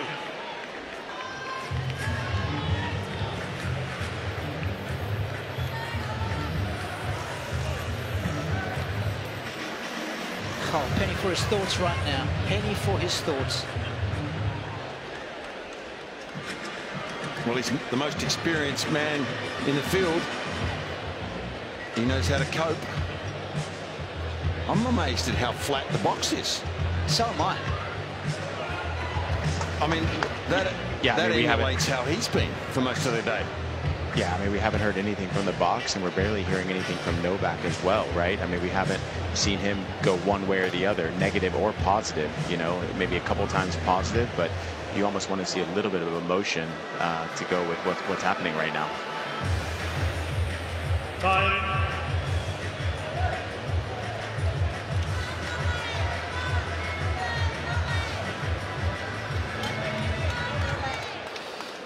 Well, there's so many firsts that Sinner is trying to accomplish today, trying to make it through to his very first major final. Trying to beat Novak Djokovic in the semi-final of a major for the first time. But what about this one? Sinner trying to become the first Italian male player ever since the ATP rankings were started to defeat a world #1 at a major in a singles event. It's never happened. The men are 0-23 prior to this match.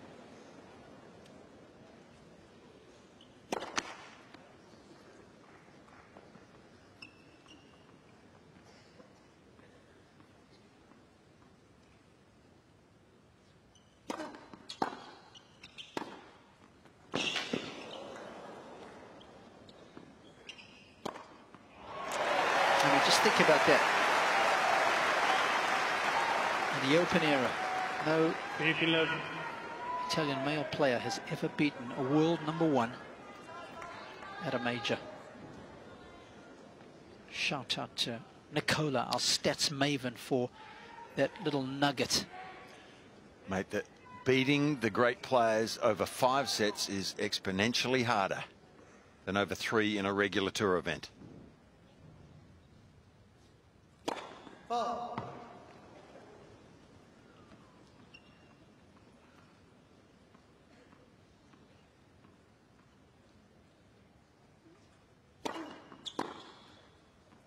think what that just highlights is that this era of tennis that has been around for the last 15, 20 years with the dominance of the big three, and of course now of late the dominance of Djokovic, is how much, Fitzy, you have to defy the odds in order to win a major against these guys.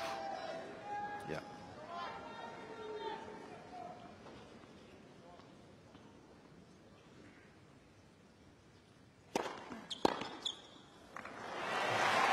And I think that's what, you know, we gave Stan Wawrinka a shout out a little earlier, and I think that's what impressed me so much. When he got into a major final against them, he beat them. First time of asking. He got into his first 3 major finals, he won them. Yeah, that it takes incredible character to do that.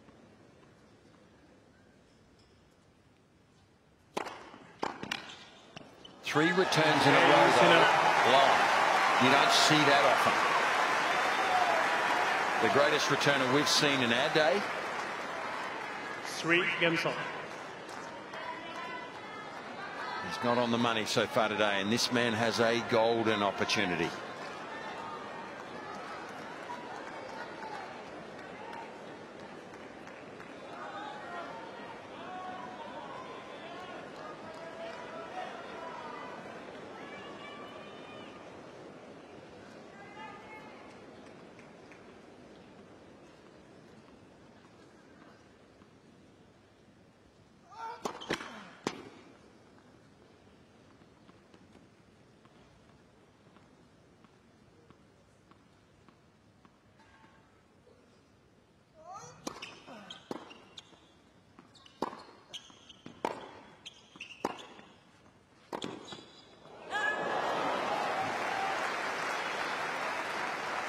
First point is always big, though, isn't it? It can set the tone for a game, and at this stage of the match, halfway through the third, quite imperative, I think, that Novak wins those early points in these games on his own serve.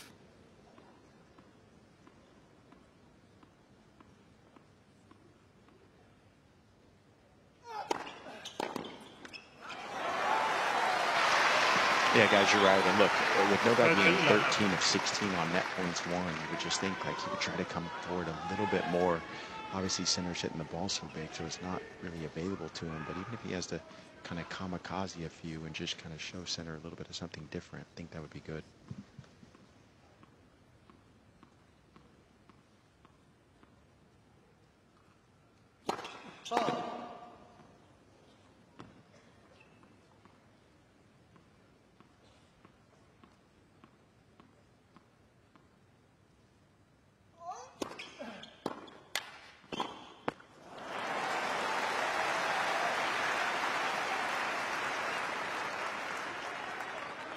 Fifteen.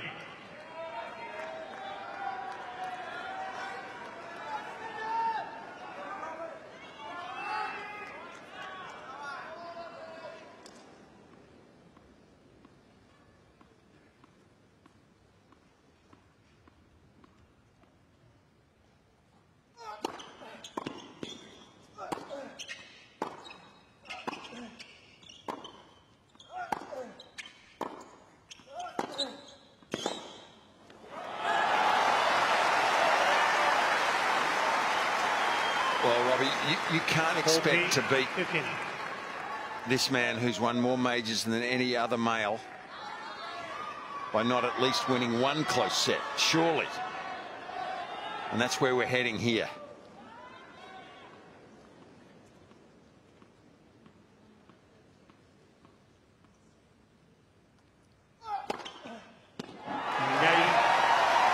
Djokovic. Last couple of service games for Novak have been comfortable. That's the way he likes it. 4 games to 3. He leads 4-3, third set.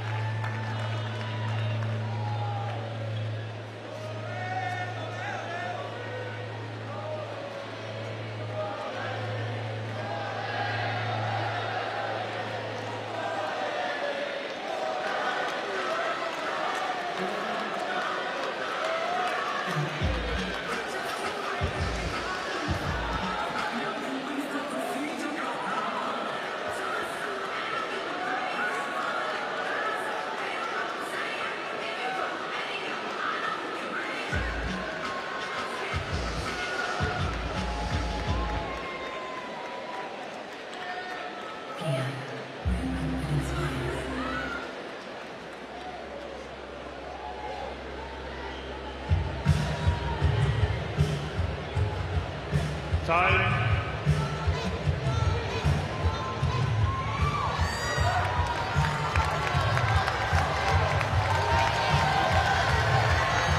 They're trying to get behind their man on the serves. Of course, the last time Djokovic lost on this course, 2018 against Hyun Chun.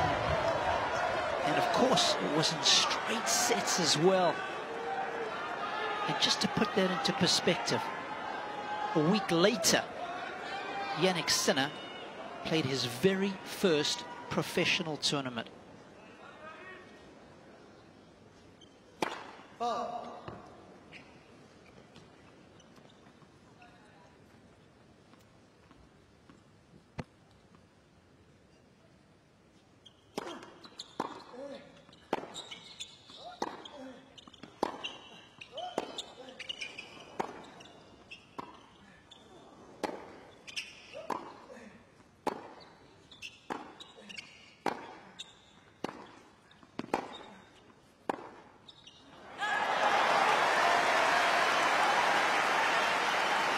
See the importance there for Novak to get that first point.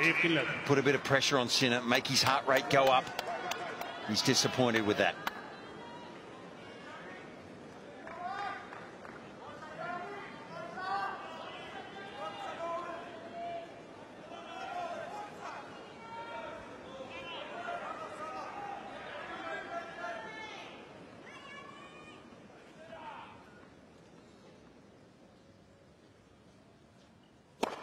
Let first service.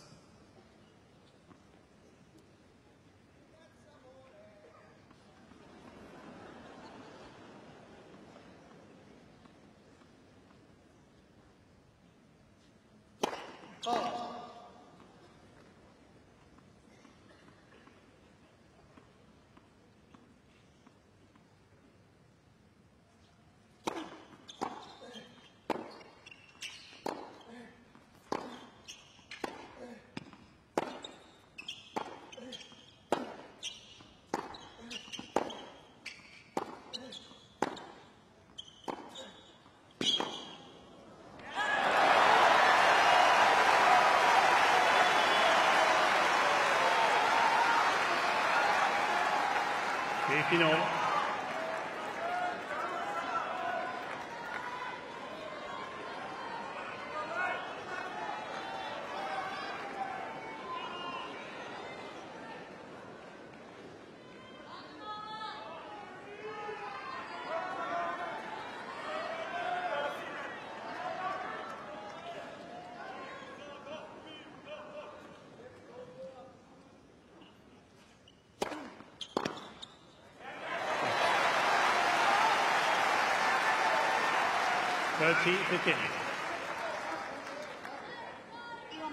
Drive the ball avanti.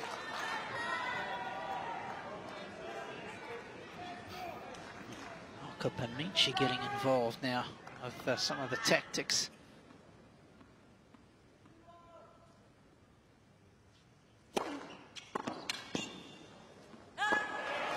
First interaction really that we've seen though, isn't it? And I'm not sure it was a positive one.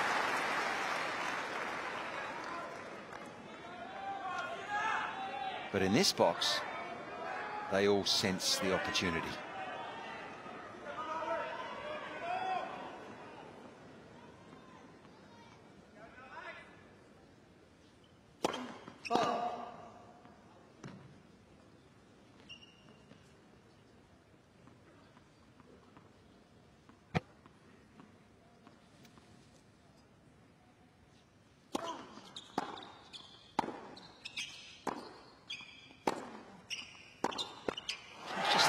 First two ground strokes, better went over the nets, and then the third one goes into the net. The range has just not been there today for Novak. And I tell you what, he hasn't got a whole lot of wriggle room left now, folks. No, I feel like, Robbie, he's on the precipice here. Something has to change now. But I don't think I've seen enough for that to happen, Fitzy. It's going to have to be dramatic. Everything's negative, isn't it?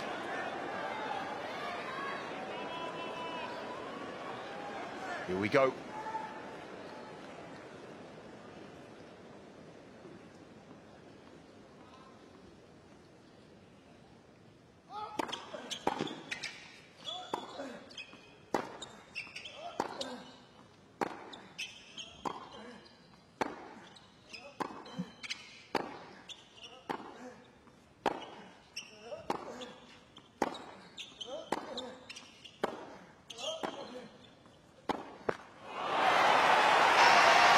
recognizing that point.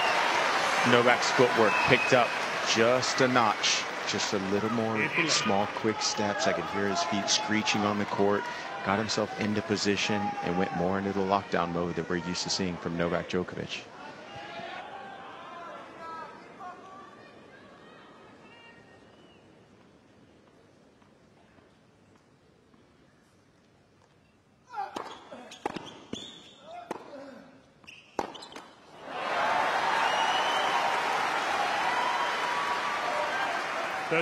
No. I don't care how tough mentally Sinner is. He's got to be thinking about the finishing line. It's got to be somewhere there in the back of his mind, if not the forefront of his thoughts.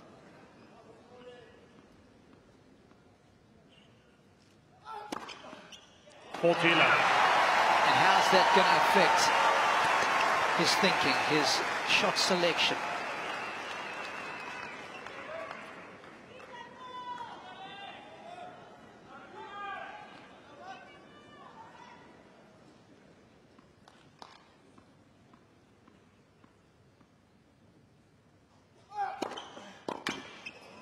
Good game there for him. It's been a couple on serve lately, hasn't there, Fitzy? And perhaps a glimmer of hope. Djokovic sitting down with a 5-4 lead. 5 against the 4.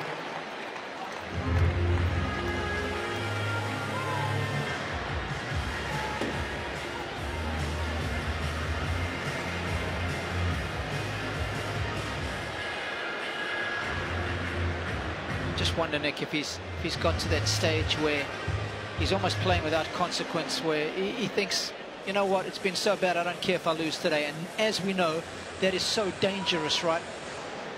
Yeah, I mean, you know, look, then that's when maybe he relaxes a little bit. But before that first point in the last game, he did look over to his box and gave a little bit of emotion in a negative way, as if to say, what's going on here? And look, he picked up his footwork that very first point and then throughout the rest of that game. So we'll see if that extra footwork will keep going here throughout the rest of the set. Time.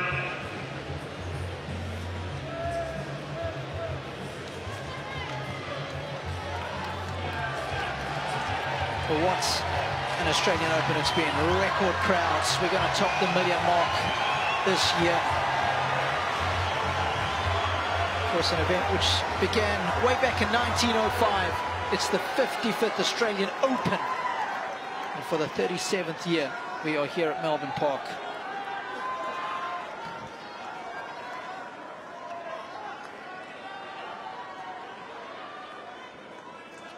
The defending champion on the men's side in a big spot of bother.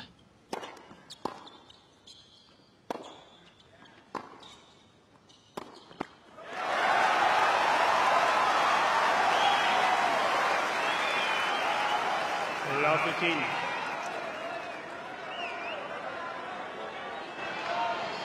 Is that the first point that he's won on Sinner's game in the very first, at the beginning of the game?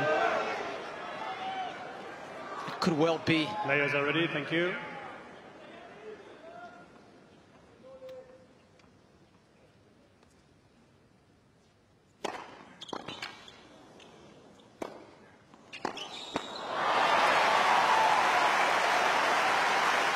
There's no room for any passive tennis here from Sinner. He must keep the throttle down. This is the peaks and valleys of 5-set tennis. To play, to win 3 straight is not easy. So there's going to be a lull here at some stage. Just going through the sets for you, Nick.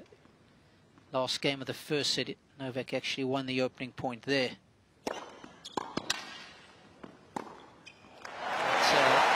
Of course, Jannik's got a lot more wiggle room then than what he's got now. 30-15. So the point is, it's been few and far between.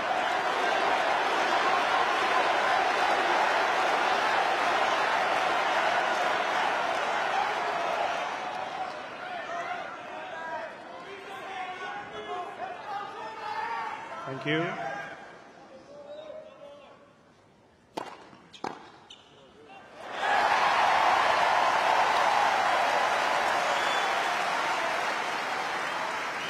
14-15.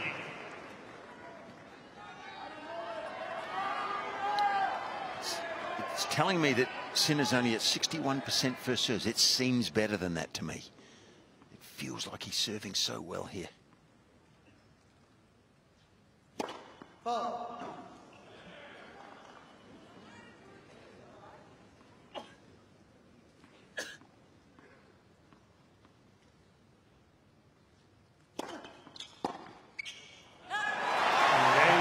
Sinner. New balls, please. And a little bit of adversity at the start of the service game is quickly erased with a comfortable hold.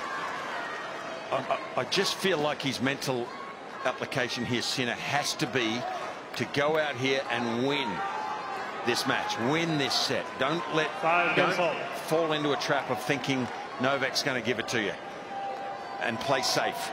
You have to play an aggressive style of game. And Novak, again, is on the precipice here.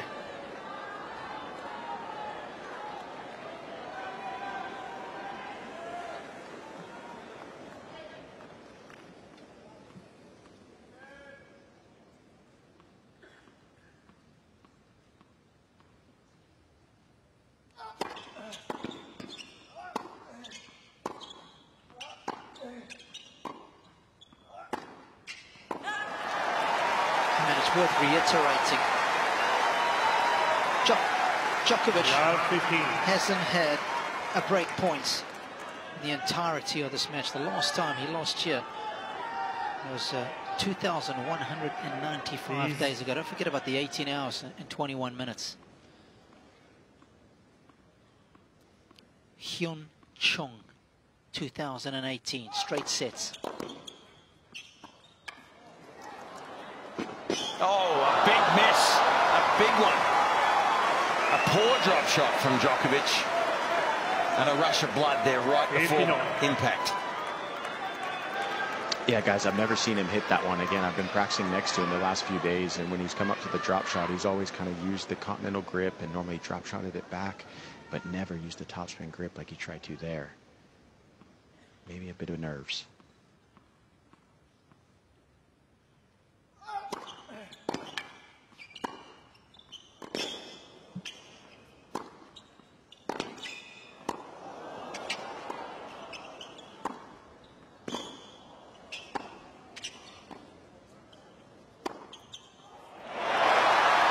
That is vintage Djokovic.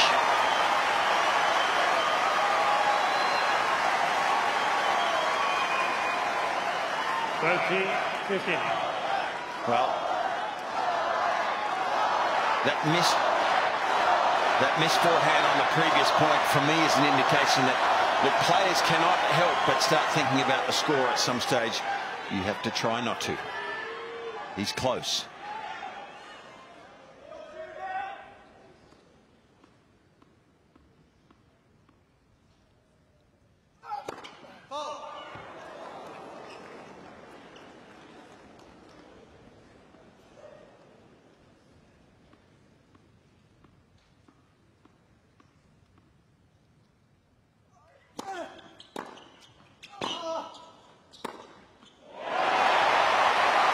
And I think that's the mindset. I'm not sure about you, Nick, down there, but for me, he has to stay aggressive, Sinner. And he is close, but it's still a long way away, mate, isn't it? It sure is, but I mean, I love how he stepped in so far inside the court on that second serve return and then absolutely crushed the forehand. There was no doubt in his mind that he wanted to go for the winner, and he went for it.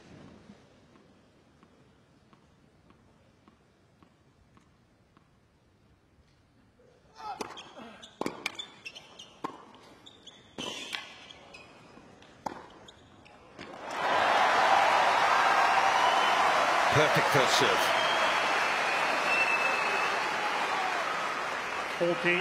14-13.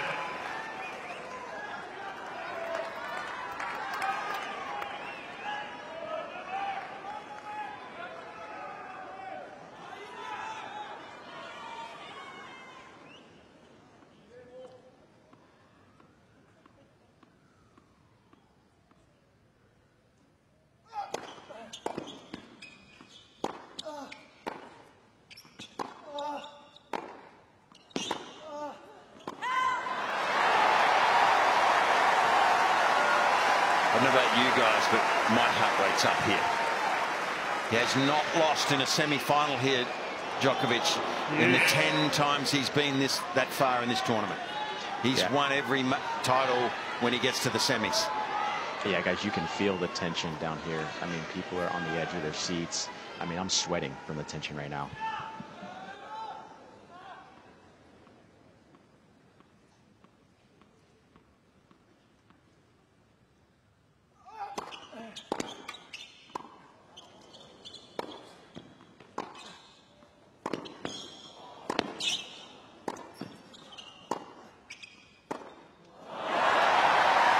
Right shot for you.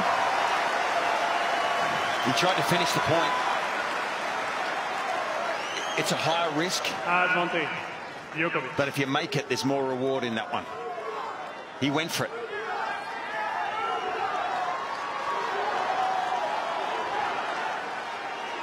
I think only retrospectively you know whether it was the right choice.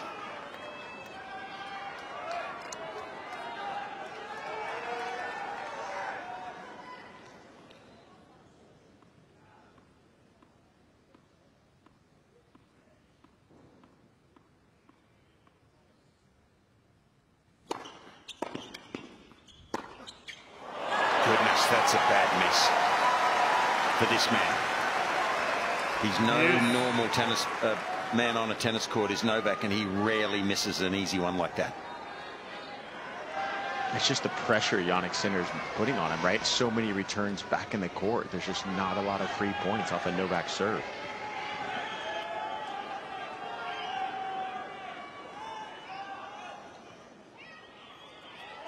Please.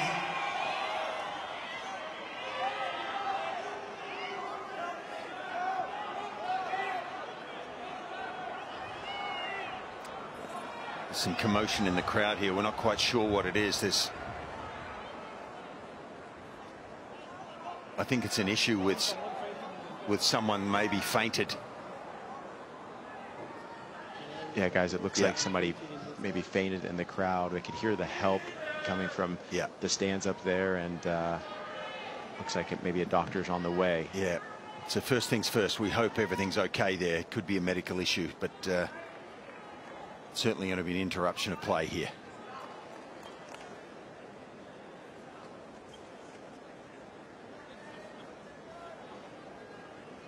It's quite far up in the upper deck, just behind the umpire's chair.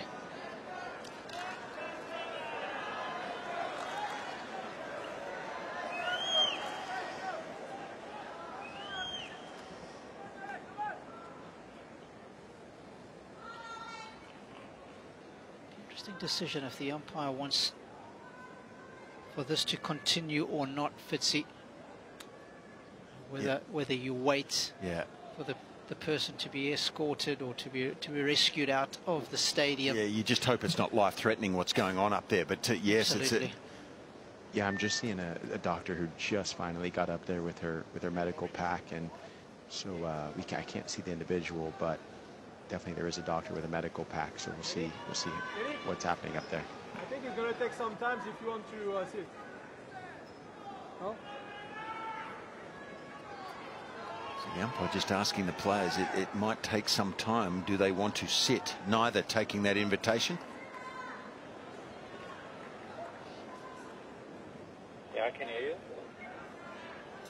We can just wait until they come and we'll see what's happening. Yeah, the umpire's actually walkie-talking to the supervisor to ask, what should we do right now? Should we have the guys sit or not? So it'll be interesting to see what these guys decide to do. A little bit of confusion on what the players should do right now.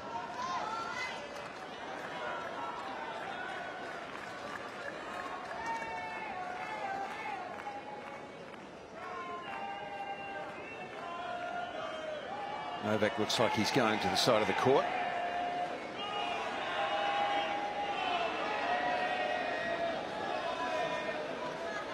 Yeah, we have to be so patient in a situation like this, because you just don't know how serious it is up there on the second deck with someone's health. So, but it can affect, the rhythm, concentration here.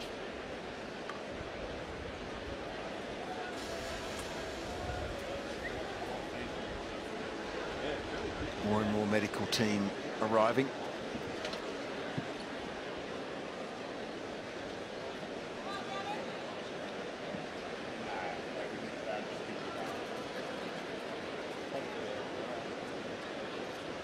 Hats off to the medicos.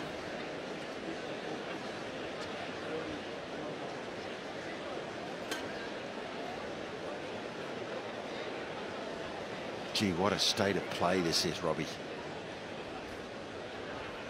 Incredibly tense on the court. Just hope it's okay up there.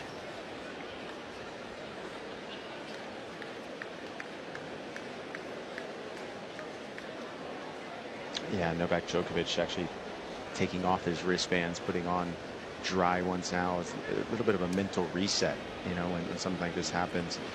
Just reset and then be able to get back to work. But Djokovic is taking all this time to calm his mind.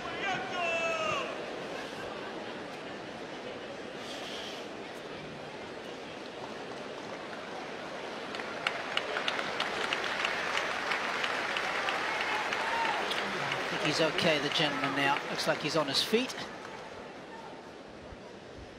Fingers crossed he's all okay.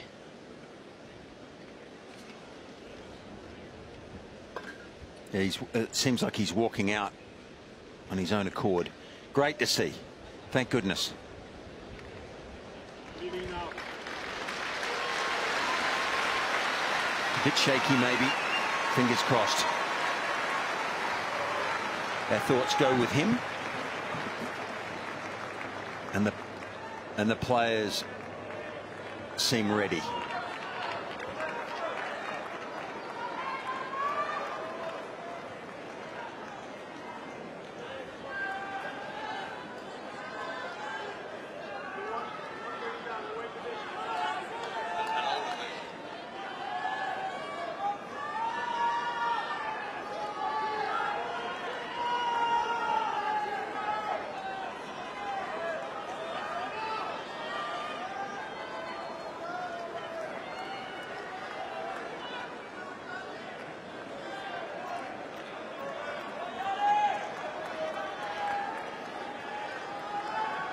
We're good to go now, Fitzy. Let's see if that broken play has any effect on the outcome of this match. You talk about a crucial juncture. And keep in mind the scoreline here. This is tense. Here we go.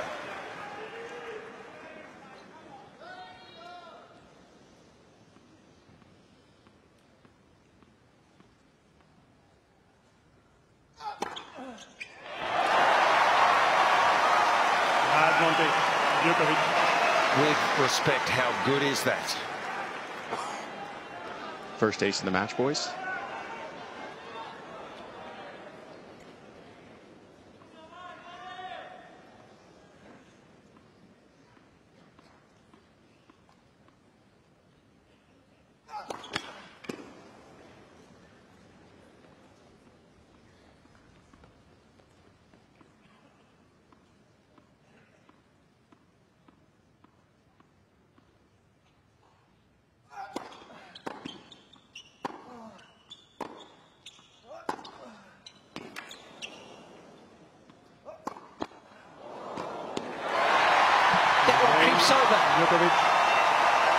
Djokovic gets a little closer to winning a set in this semi-final. 6-5, third set. Djokovic leads 6 games to 5.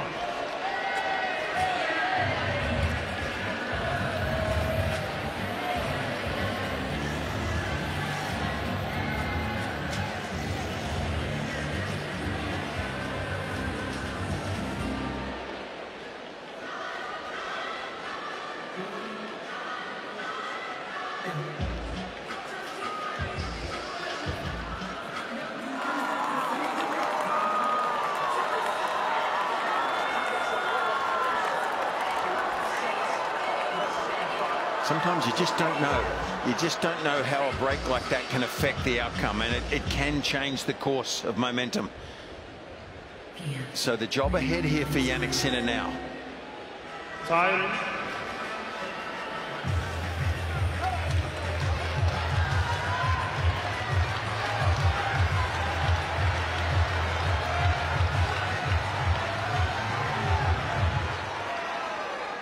Well, I've just been going through the stats as quickly as I can, and the fact that Djokovic has yet to create a break point in this match could end up being a first at major level for him in completed matches.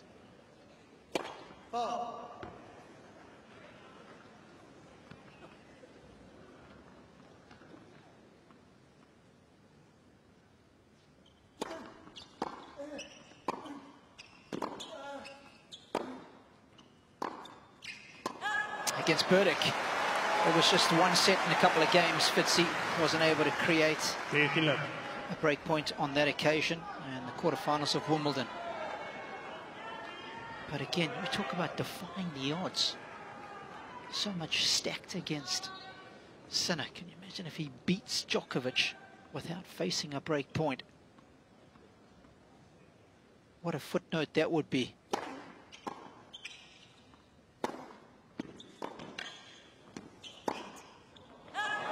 Well, right now, I think that footnote is secondary in his mind. He's just thinking finish line here. and, and it is a hard finish line to cross.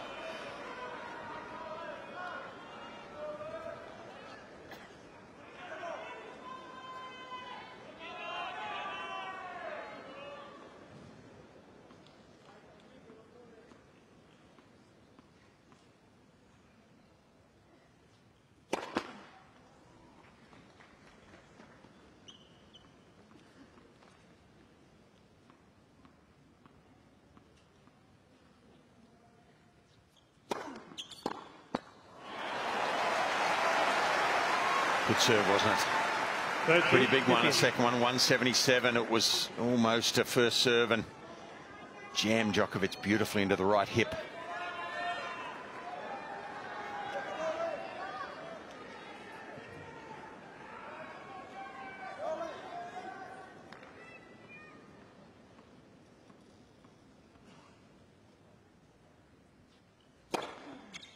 Faulty, 15.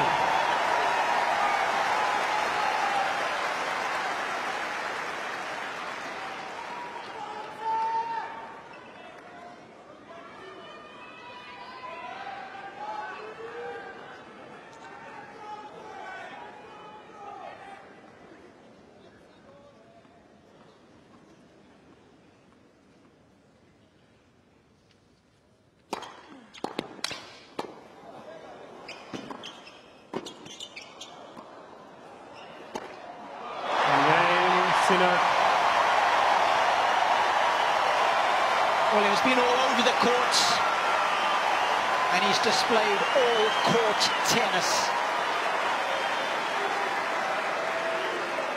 Seeing games home. Great view here of some Italian aerial activity.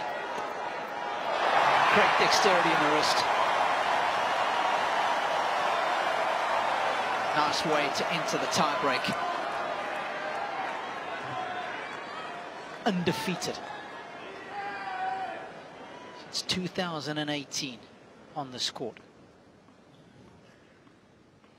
Defending champion.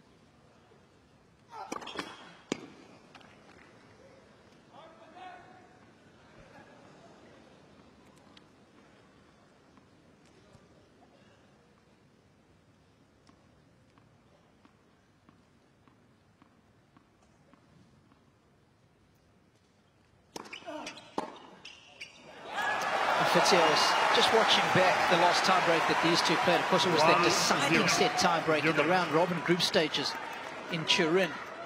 And it was one of the cleanest tiebreaks I've ever seen Sinner play. He raced to a 5-love lead. Some big second serves, ripping balls, a couple of winners, one mistake from Djokovic, and before you knew it, He had wrestled the tiebreaker away from the world number one.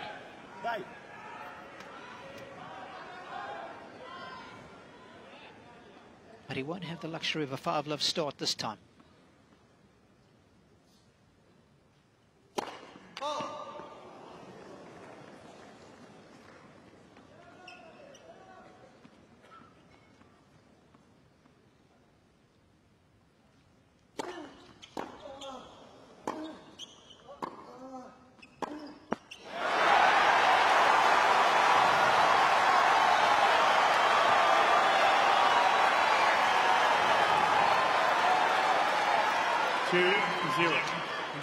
Well, this match is far from over.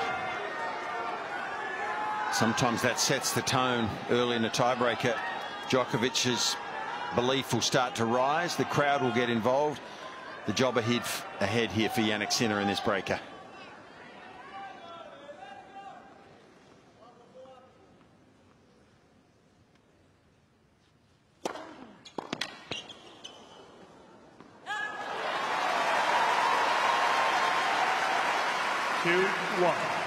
Djokovic.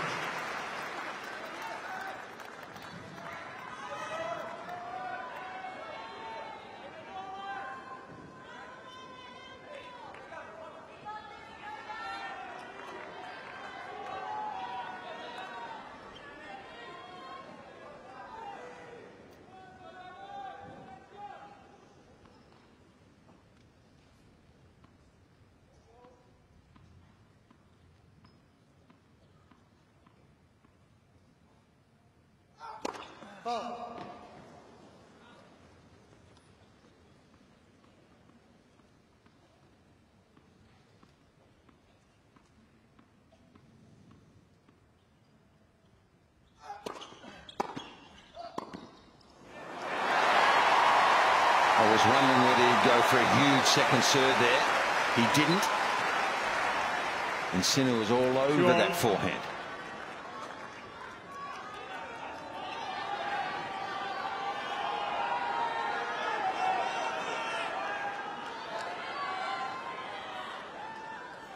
Please.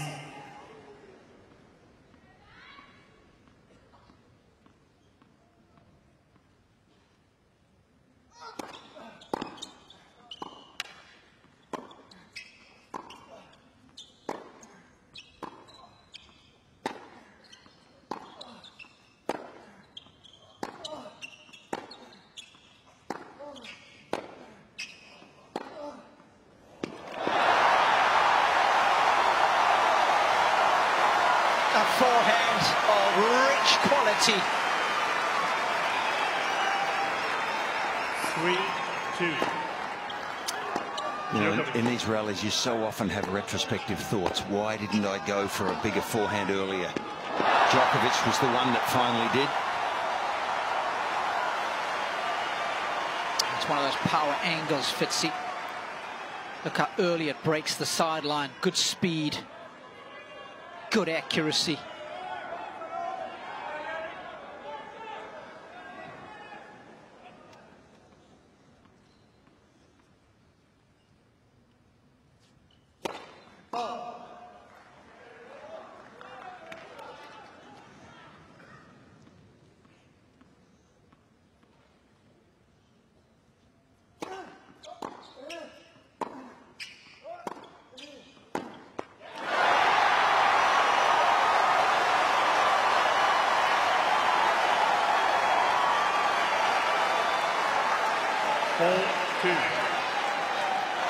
The guy's on Djokovic's forehand. He's getting so much more shape on the ball. It's not really flat through the court as we were used to seeing early in the match.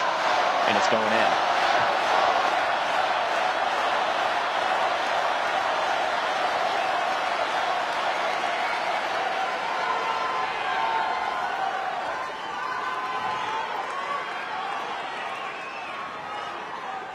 One of the toughest moments here of Jannik Sinner's young career, trying to put the champion away.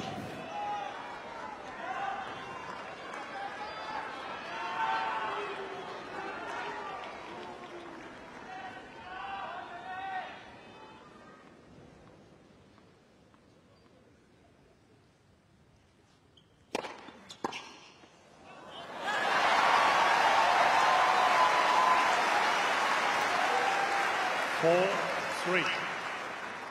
Djokovic. They like it, and understandably so. No better feeling than getting a free point on serve at such a tense moment. Darren Cain out of his chair, sustaining the standing position there he was.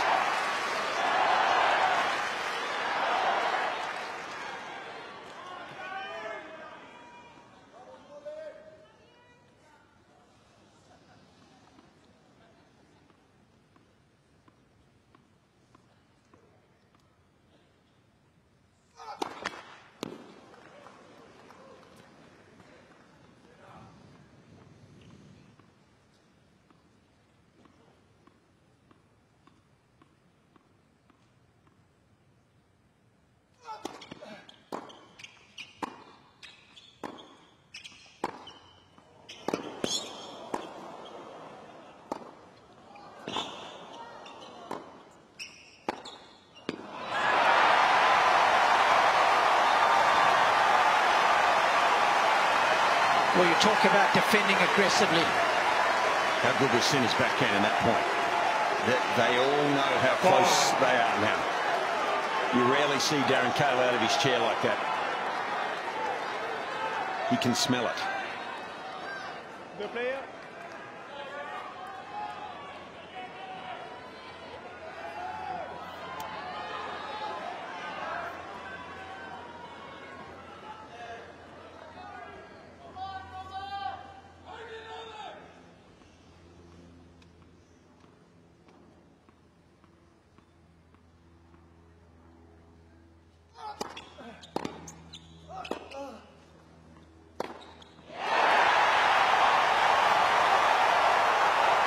Brutal ball striking.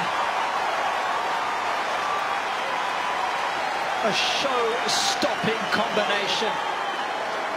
The depth on the return, setting up the forehand. And there's no holding back. Fitzy completely committed to the cause. Well, if ever you wanted to buy 2 first serves in your life, it's now.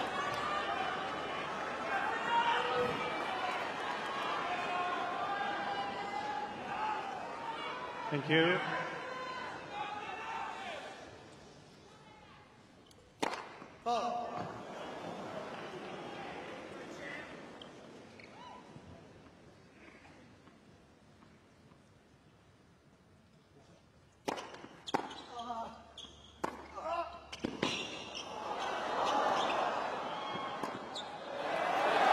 Genius!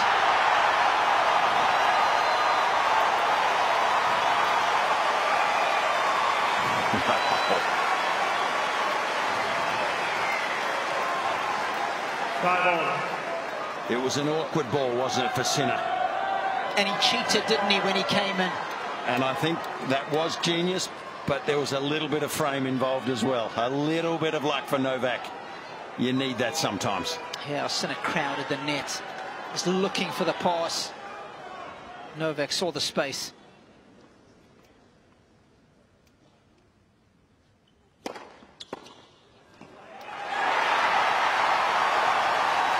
Another very valuable unreturned first serve. 6-5. Sinner. And Jannik Sinner is on the brink.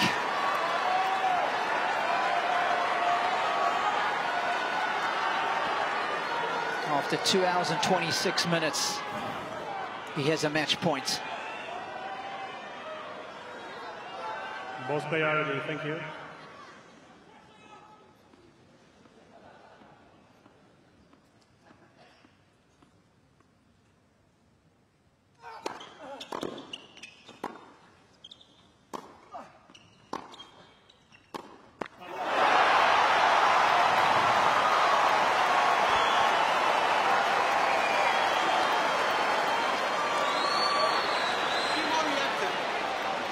One match point has come and gone. 6-all. The forehand that has been so rock solid for the most part today just showed a hairline crack.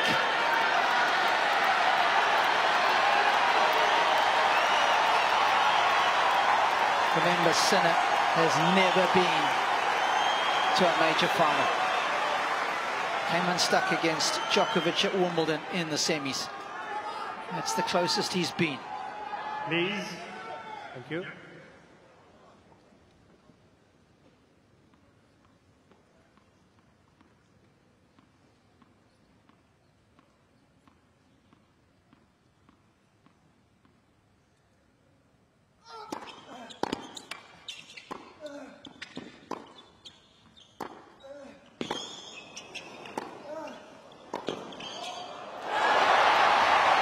That's wide. It's definitely wide.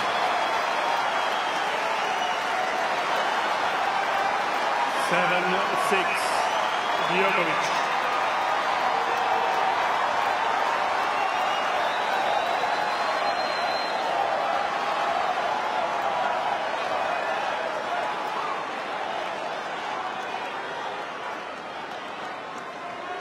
How quickly things change in a tie break with the scoring system. From match point to set point for Djokovic now.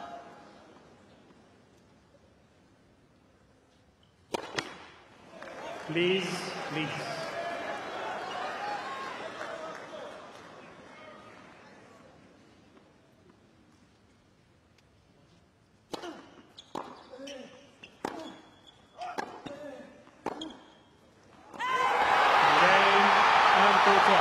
Novak is back in business in a big way. The best player on the planet has won the third set, and that means game on.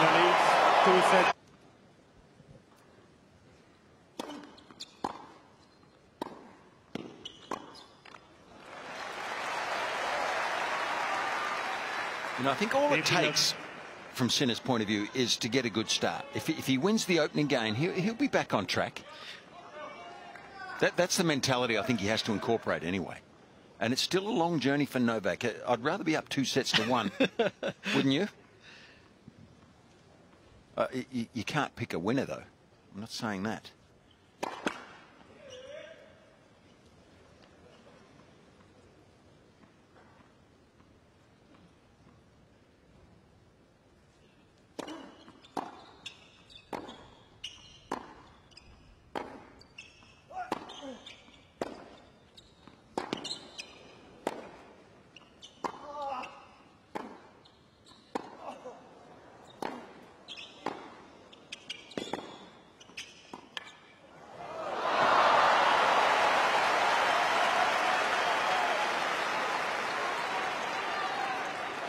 I'm just...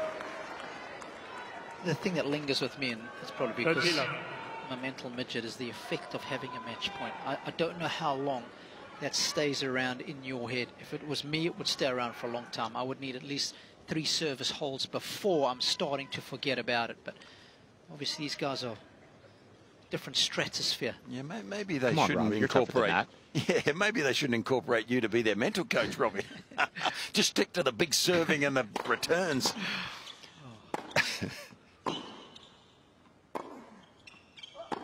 I think for me though, he didn't do anything wrong, so he can sleep well at night though. It was a very makeable forehand, Fitzy. Yeah, but it was deep. It was in the rally. He hit 2 beautiful backhands, one return, one during the rally. Novak did so well to get the ball deep on that match point, and yeah, he missed it. He missed a difficult. It was makeable, but it wasn't easy.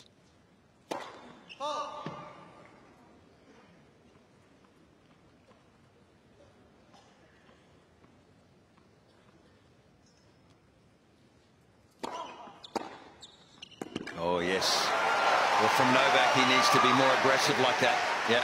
Yeah, and guys, you know, again, just as far as that match point, I mean, look, you have to love the grind. You have to love the war. You have to, you know, he went to bed knowing that this could be a 5-hour match, and, you know, that's what the champions love, battling out here, leaving blood, sweat, and tears. And, you know, Jannik Sinner, he's put in the work in November and December, so he's ready for whatever comes thrown at him now.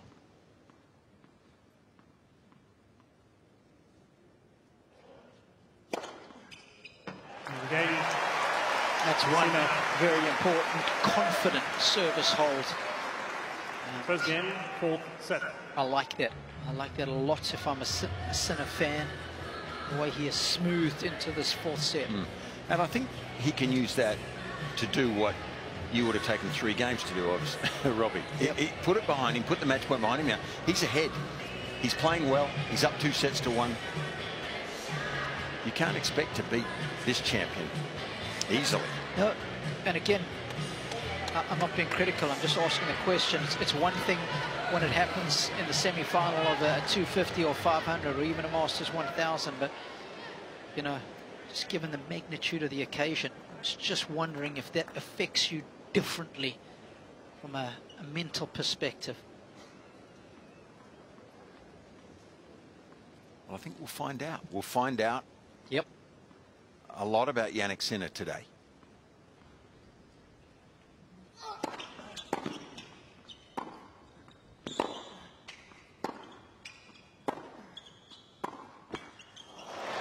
Well, guys, one thing Jannik Sinner's doing that I'm noticing a lot more in the return in this last set and a half is he's kind of, again, bouncing around like a boxer. So even though he lost that 3rd set, he was bouncing around before that first point, showing Novak that he hasn't gone anywhere. There's no negativity. He's bouncing. He's positive. And Novak is definitely recognizing that.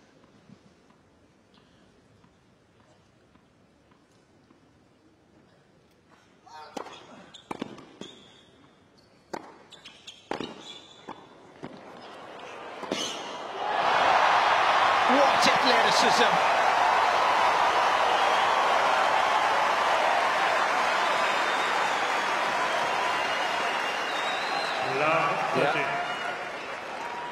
That tells you something about him, that he's got leg speed.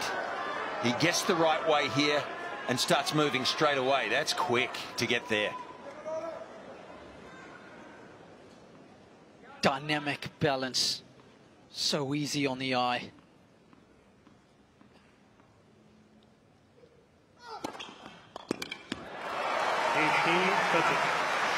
And also Novak kind of looked up to the sky after he lost that point, and you know that volley maybe works against most players in the world, but not against Jannik Sinner with his quickness. And you know, as you guys keep mentioning the skiing, I mean, this guy is all over the court, Sinner.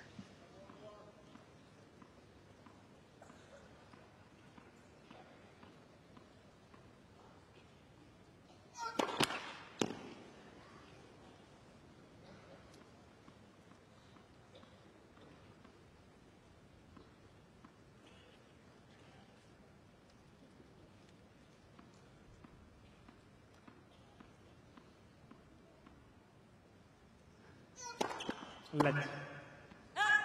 Second service.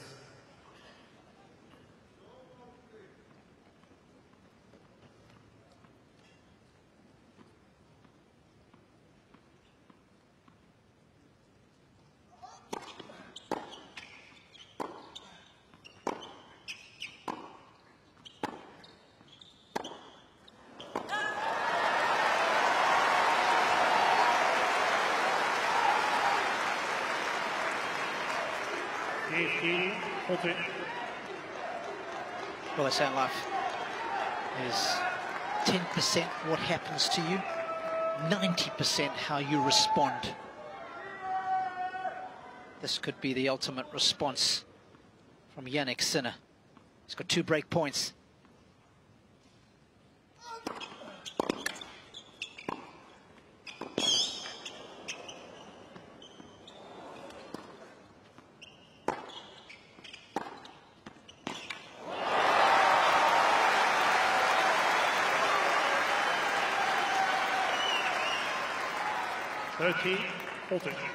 And guys, the wind's picked up just a little bit down here, so Novak was kind of wiping his eye because the ball actually moved into his left. He's looking up to the sky to see kind of which way the wind's moving, but it's a little bit of a swirl right now.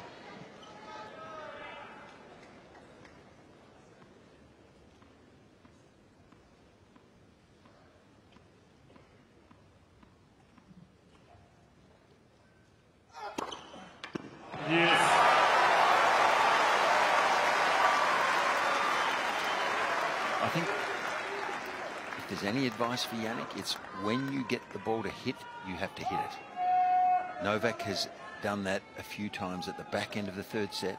And on that first break point at 15:40, when he got the forehand to hit, he pulled the trigger. He went after it.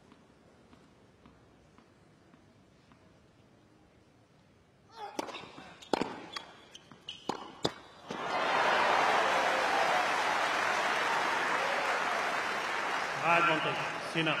Wouldn't he just love to get a jump start here in the fourth?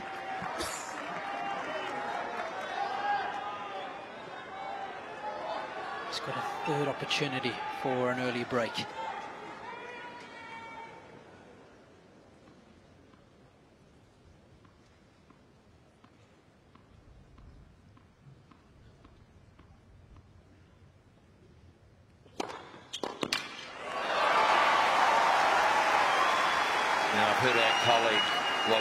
Talk about Novak's first serve when it really matters. So often over his career and in recent times, this game he's produced it twice on that second court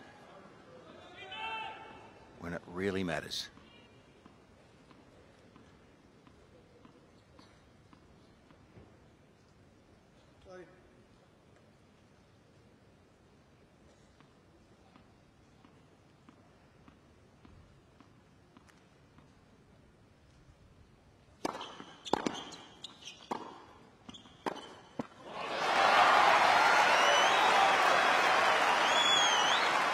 Advantage, Djokovic.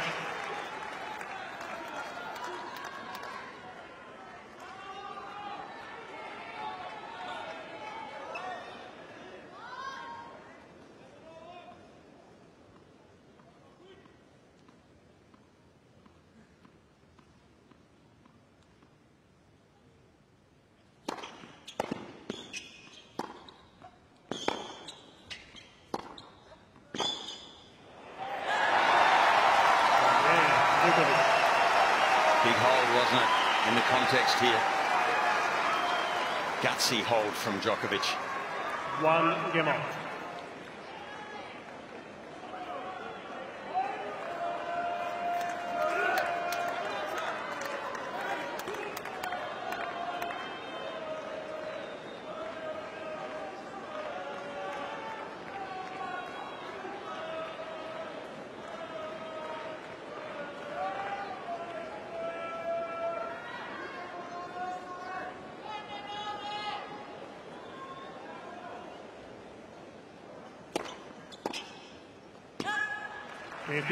I'm actually surprised at how many backhand returns Novak's missed in this match. I mean, the serving has been excellent from Sinner, but down that first court, down the middle, gee, he's missed a lot of returns. We're just so not used to seeing it all, we Fitzy. No.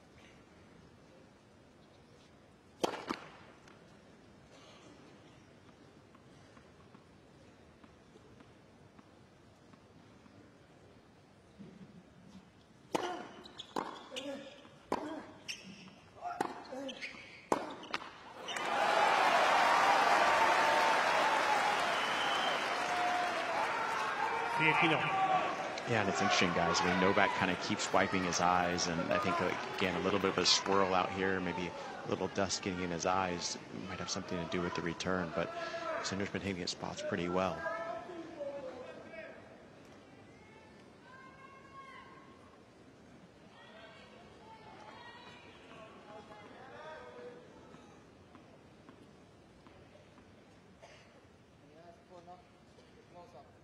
Yes.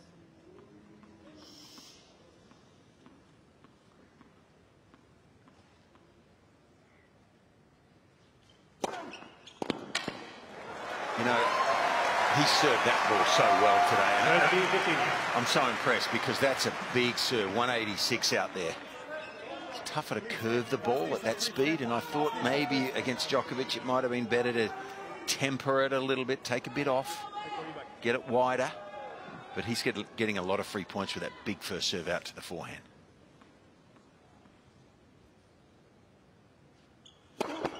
Net. First service.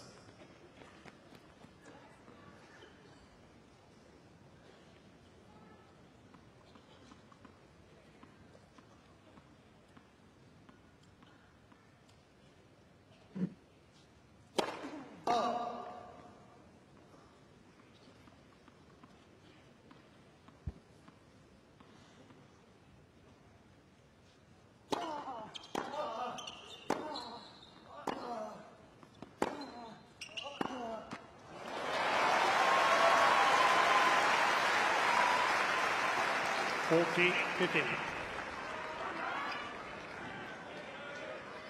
Just needs some recalibration, this backhand. Not quite there. Trying to sum everything up. Perhaps wrong shot selection. Come on, dummy. Figure it out.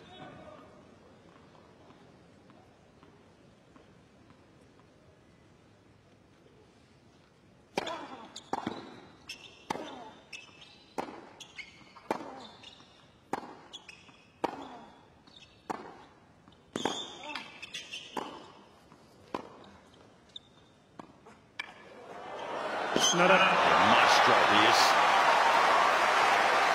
Such vision around the court, lateral vision. He saw that Sinner was deep. He had him stretched on the forehand, or on the wide on the forehand there, and sees how deep he is in the court. What a player. A couple of well-struck backhands in that rally down the line.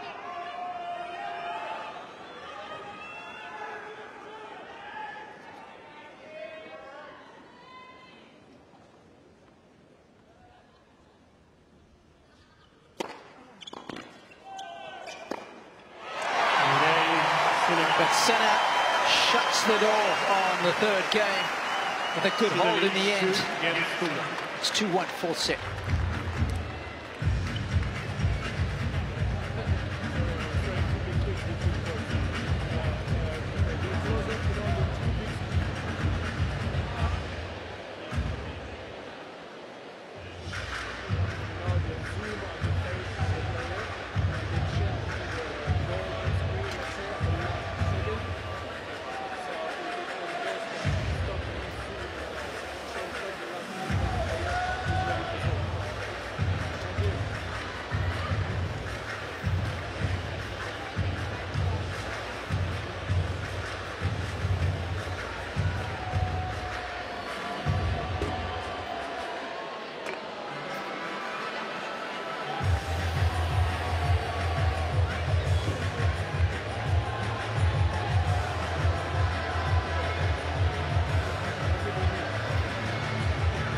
Time.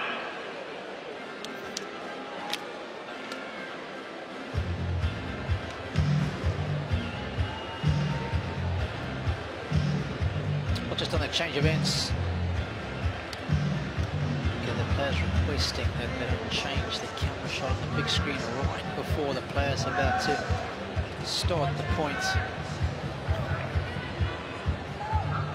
Just having a quick discussion. Novak talking about it in a recent interview with the 60 Minutes tennis journalist John Wertham about the fact that in the change of ends he observes everything of his opponents on the big screen. He's watching how he breathes, how he drinks the water, Sit quickly, please, what's his behind the emotional players. state like. He's looking at every single detail.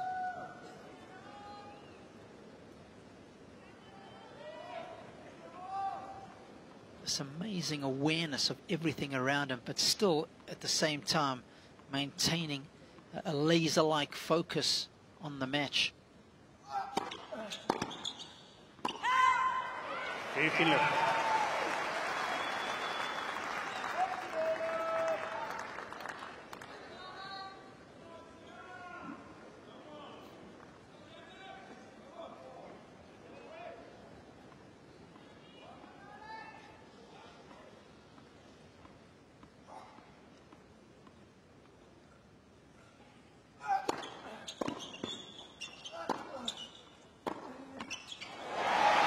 Yeah, well, as you mentioned that, Robbie, I mean, when he's looking at Jannik Sinner, Okay. he's not seeing any negative energy from Jannik Sinner. If anything, it's the jumping around, it's the fist pump, it's positive. And so that can kind of get to you as well. You know, Novak's used to getting to his opponents, but Jannik Sinner is here to win this one.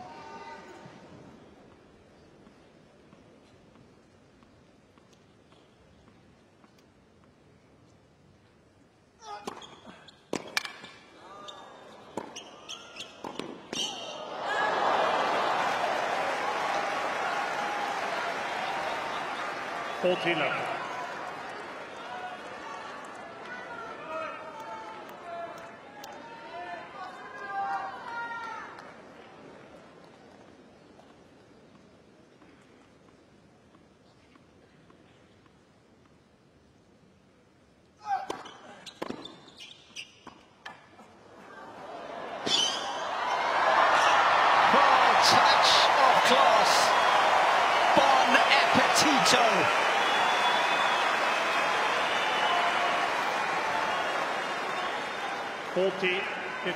Well, it's a 40-love point, and maybe not something that's going to change the course of this game, but it does put the thought into Novak's mind about the next drop shot. Sinner showing him how quick he is and how good he is when he gets up to retrieve it.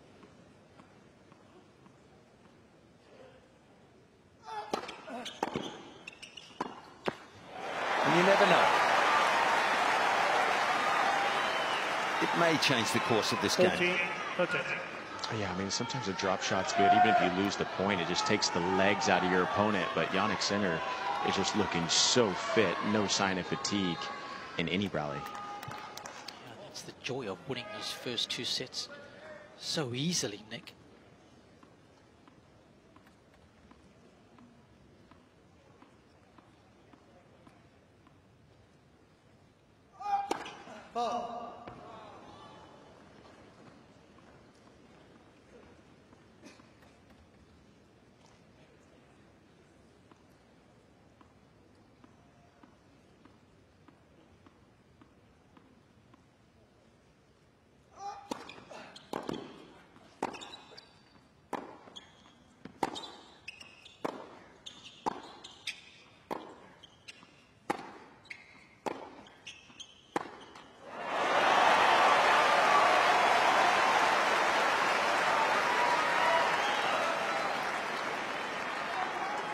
Use.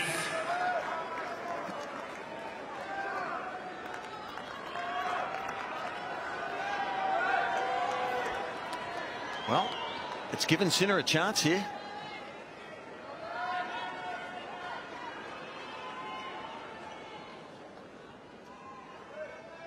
And it would be a disastrous swing if this game goes against Djokovic.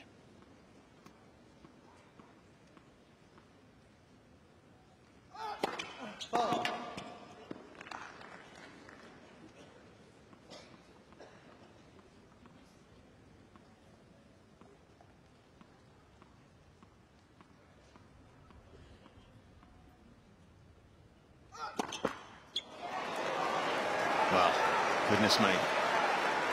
And one thing. Sinner.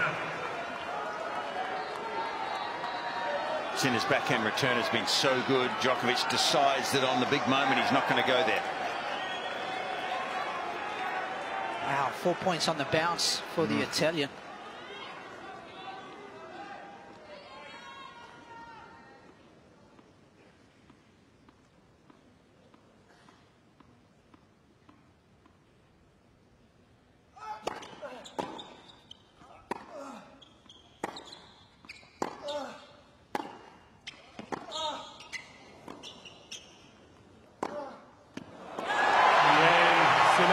What a turnaround, and it all started with the glorious field down love 40.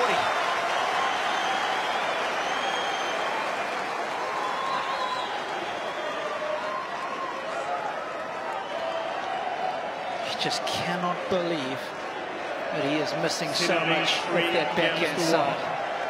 It's just unfathomable. And that cannot be complimentary. Take your seat very quickly, please, behind the players. Thank you.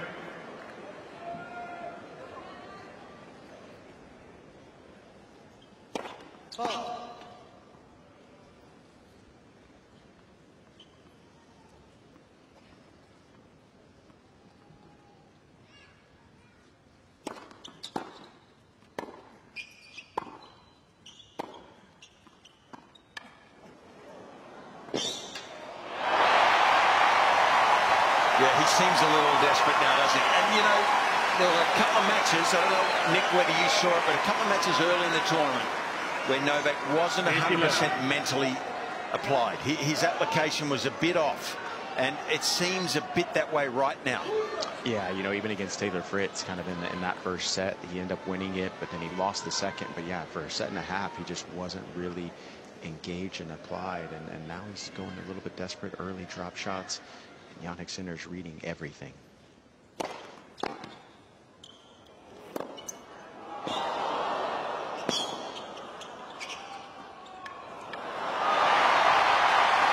about that, folks?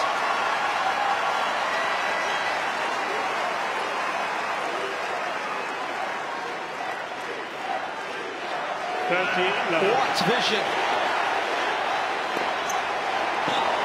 Round the net to stay alive in the point.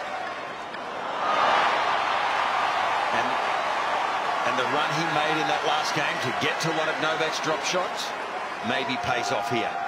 He tries to go too fine.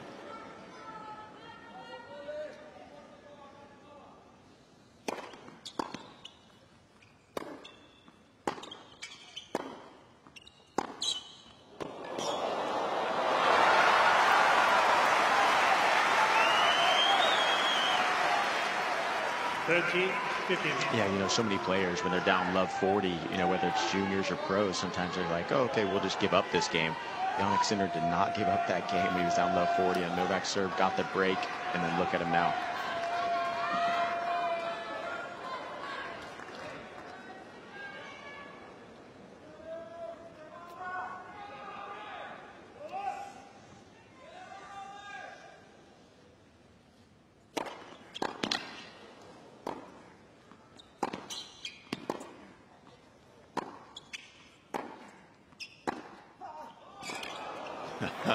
You never know, though, do you, with this man? All of a sudden, he's played a couple of good points, and maybe in the back of his mind, he mentally thinks, well, I may well lose this, but I'm going to go down swinging, and it might free him up a little bit.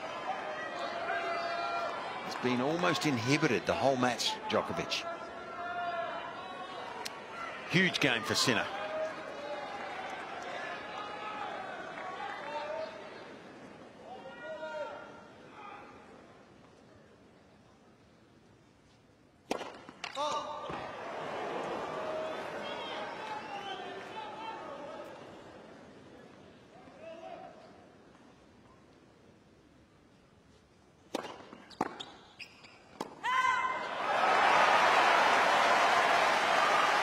He went after that second serve. That was nearly a first serve.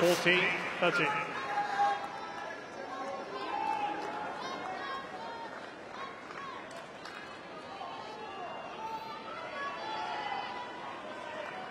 I mean, it's got to be right up there, Fitzy. 189. I reckon that's close to the Foster second serve. He said all match.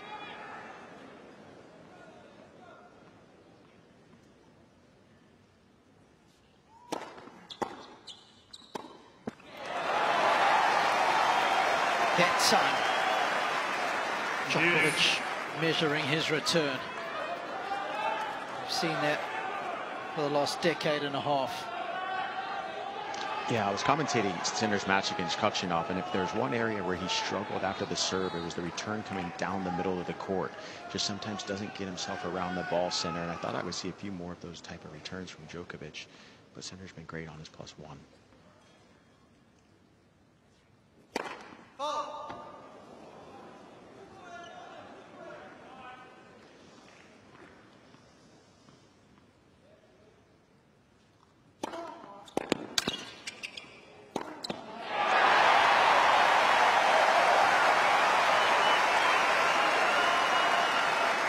For me, you can almost see Jannik Sinner maturing before your eyes. Now, we know how good he is and what his potential is, but to do it on this stage is a different story.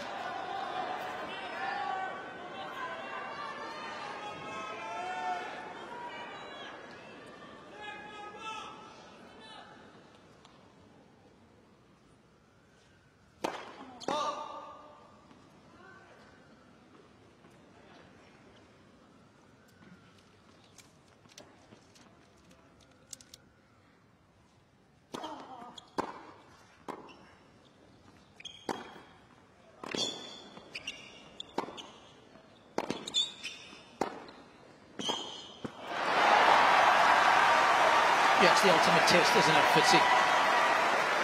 And what he's going to have to do to prevail, the odds that he's going to have to defy. If he is successful, the amount of belief that it will infuse him with, well, it's almost immeasurable, isn't it? Trying to be the first Italian player ever in history to reach an Australian Open singles final. His first major final.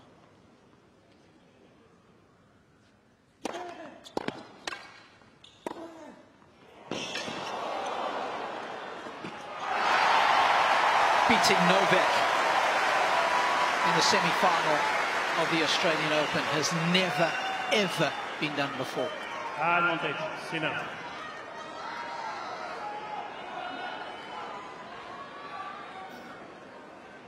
He's got all the shots in the book, hasn't he, this young man? And astonishingly, he has yet to give up a break point.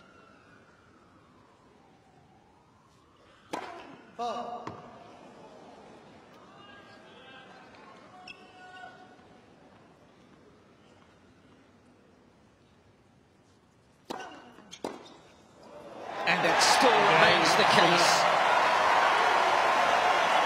Some daylight between himself and Novak in the fourth. It's 4-1.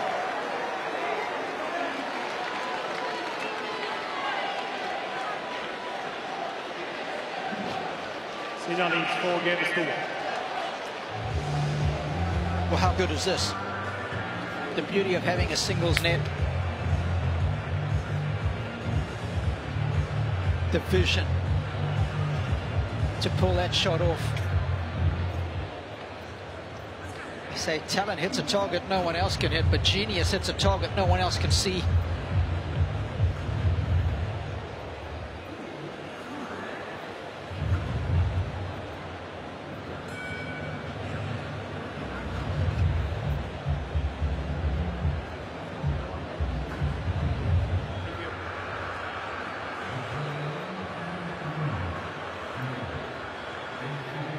Time.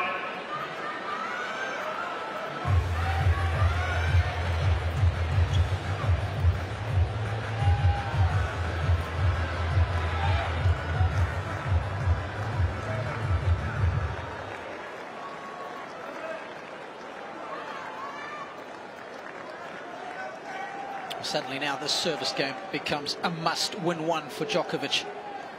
Already down a break.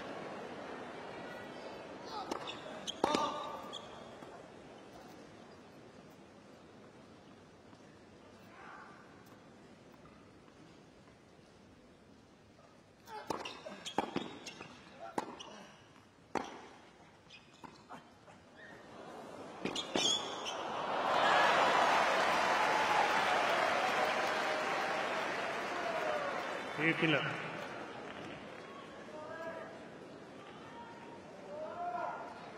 Just swipe at that microphone. Djokovic. What's that all about?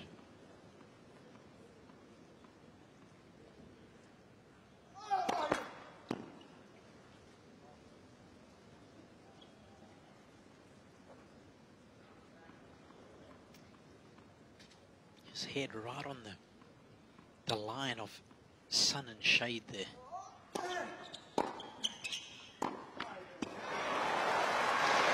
Yeah, for his toss, it's not right there where the ball is, but once he goes halfway up to look for the ball, his eyes go right into the sun, and then that makes it difficult to then be able to find the ball on the serve. So I think that's where he's having a little bit of trouble at the moment.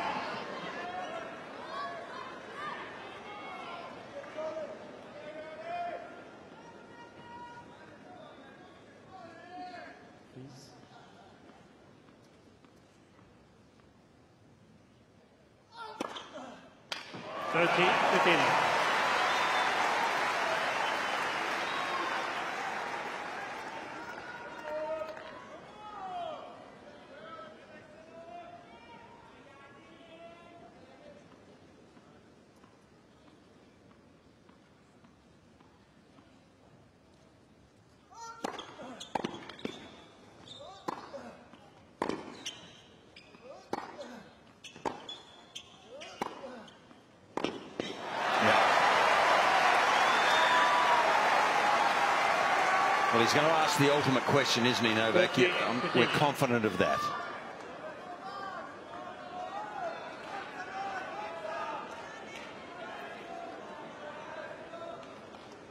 He's going to make Jannik Sinner win this match.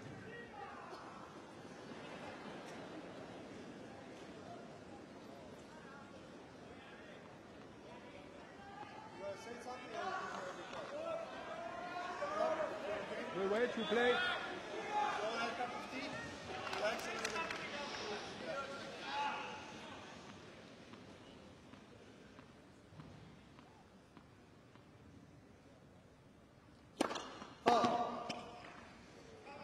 Please.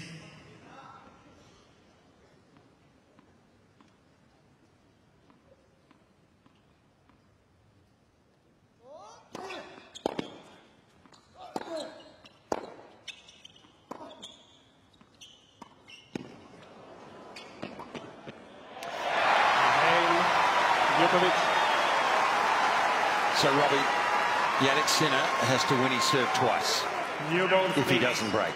And the good news is, if you're a Sinner fan, he is yet to face a break point.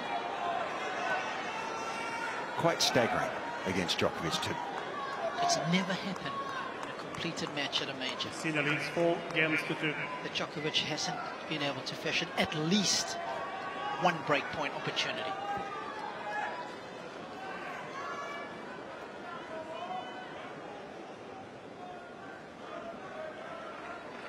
The hardest games to win, the last ones.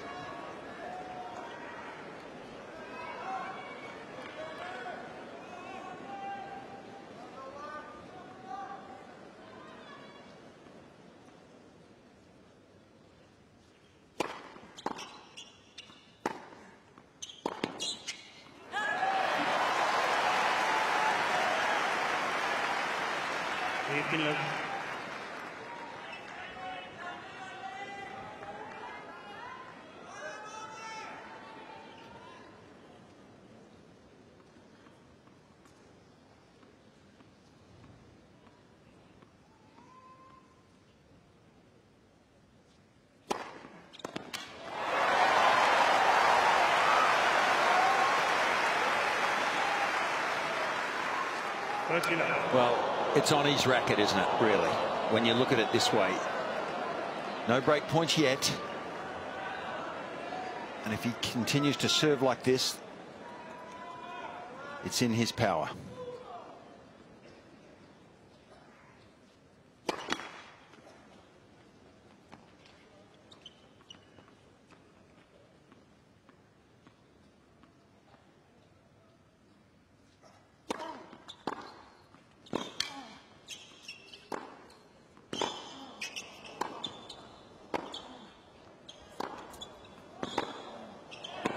Phenomenal point. Phenomenal from Sinner.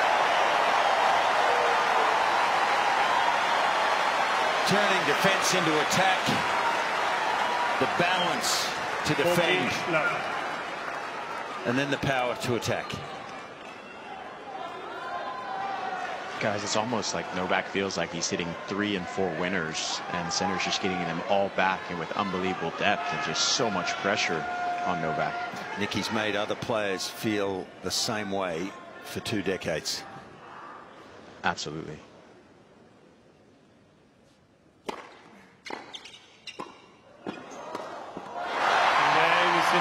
But how's that for a little bit of variety and clarity of thought as he edges ever close to the finishing line? He has a 5-2 lead. Sinner leads 5 games to 2.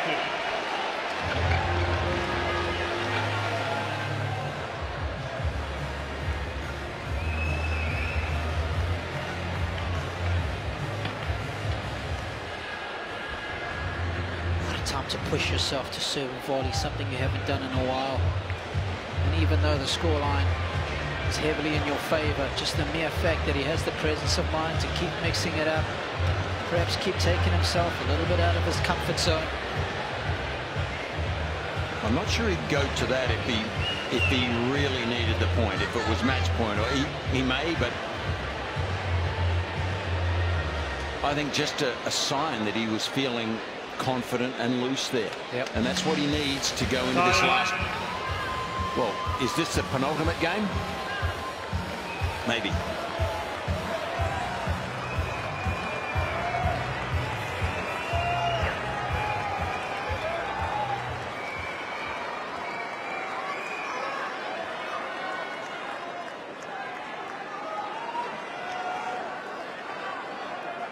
Both players are ready, thank you.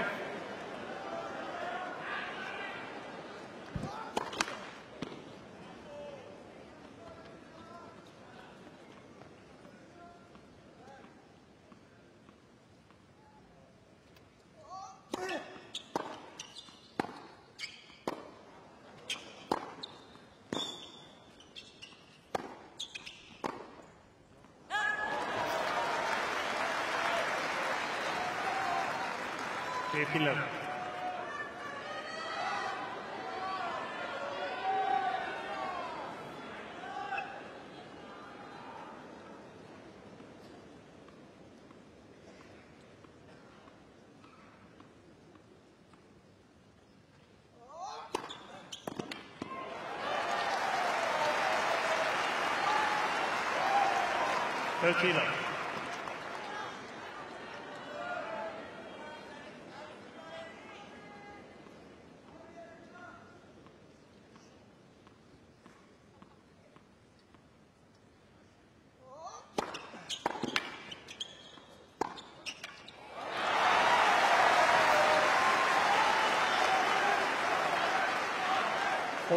Left.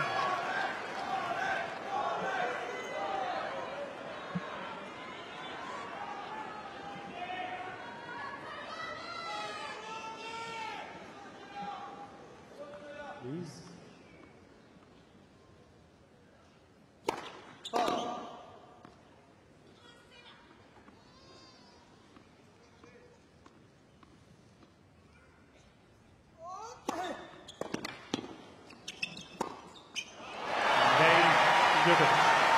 Okay.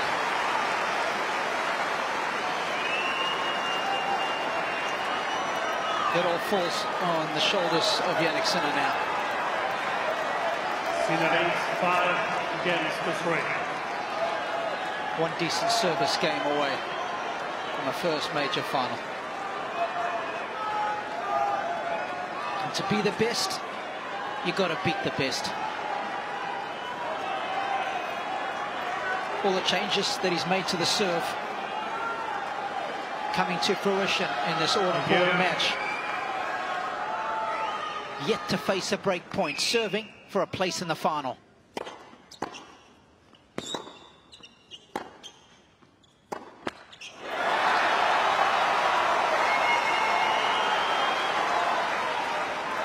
And don't underestimate how big the first point always is. Don't shout when players are about to serve. Thank you.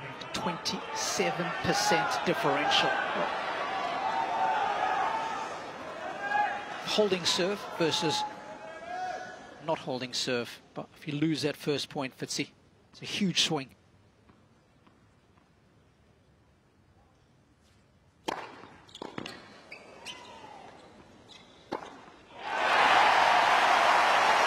It's on his racket. He can take the choice out of Novak's hands if he serves that well. Of course, last year after the French Open loss, when he lost early to Daniel Altmaier, that's when Sinner decided to change the serve. And today it has been immense. It's been the cornerstone of his game.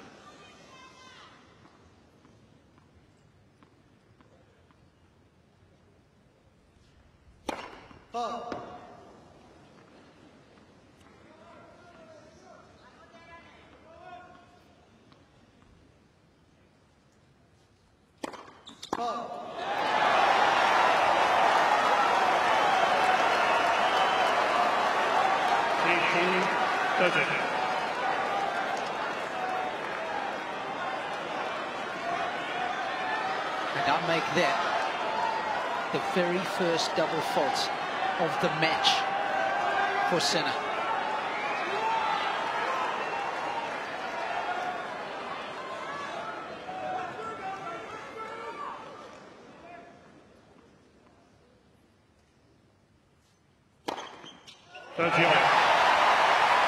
Big time serve on a big time point.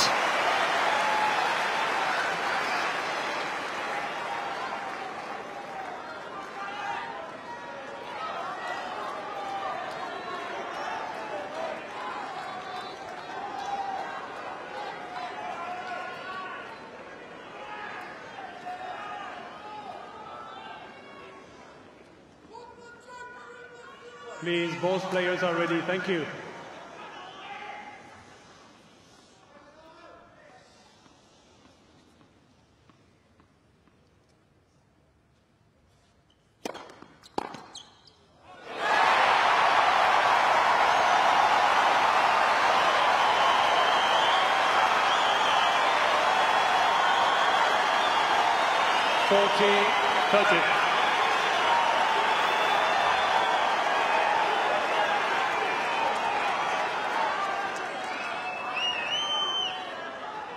Match point number 2. 55 minutes since he had his previous one.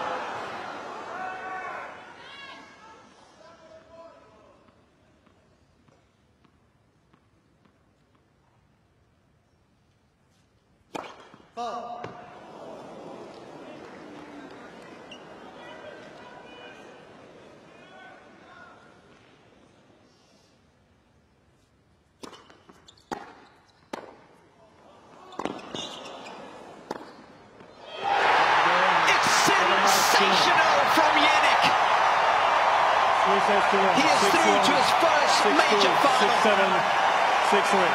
And in doing so, becomes the only Italian player in history to reach an Australian Open singles final. And astonishingly, he does it without facing a single break point against Novak Djokovic. He gets there in 4. 6-1, 6-2, 6-7, 6-3.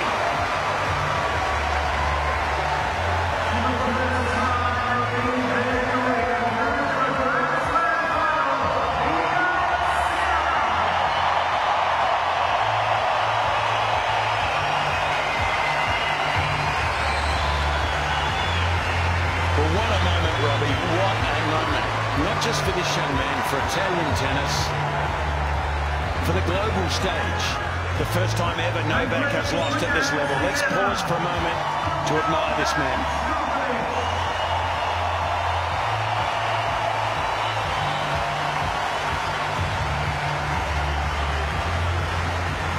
Full of class there at the end of the match, Novak.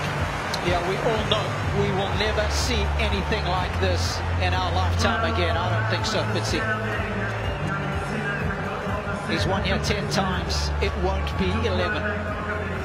First time he has ever lost in a semi-final at the Australian Open. And a new face evolves. And the belief was there. A lot of that belief gone at the end of the season last year when he beat him twice out of the 3 times they played in the month of November. Sinners or grinners.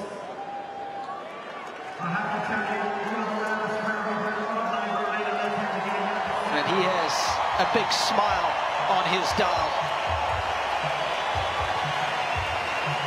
And Jim Kurian is going to have a chat with Jannik now. Jannik, Novak has been almost unbeatable on this court for so long, and you have just taken him out. It wasn't easy. You had the match point in the 3rd set, but you got him in 4 sets. How'd you get this win today? Yeah, it was a very tough match. I started off really well. He missed for 2 sets. I felt like he was not feeling that great on court, so I just tried to keep pushing, and then in the 3rd set I had match point and I missed the forehand, but you know, this is tennis, and I just tried to be ready also for the next set, which I started off really well, and obviously the atmosphere was so great to play here. So it's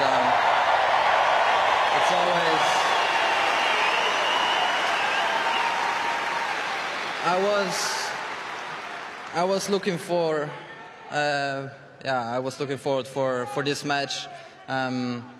It's always nice to have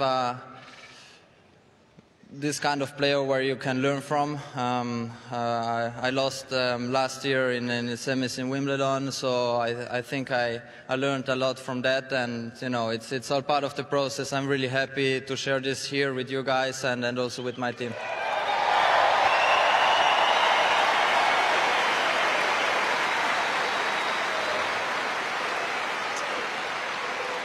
Novak is not just difficult to beat here, he's difficult to beat anywhere. And you've now beaten him 3 of the last 4 times that you've played him. What is it in your game that makes it so difficult for him? I don't know, asking him. I don't know.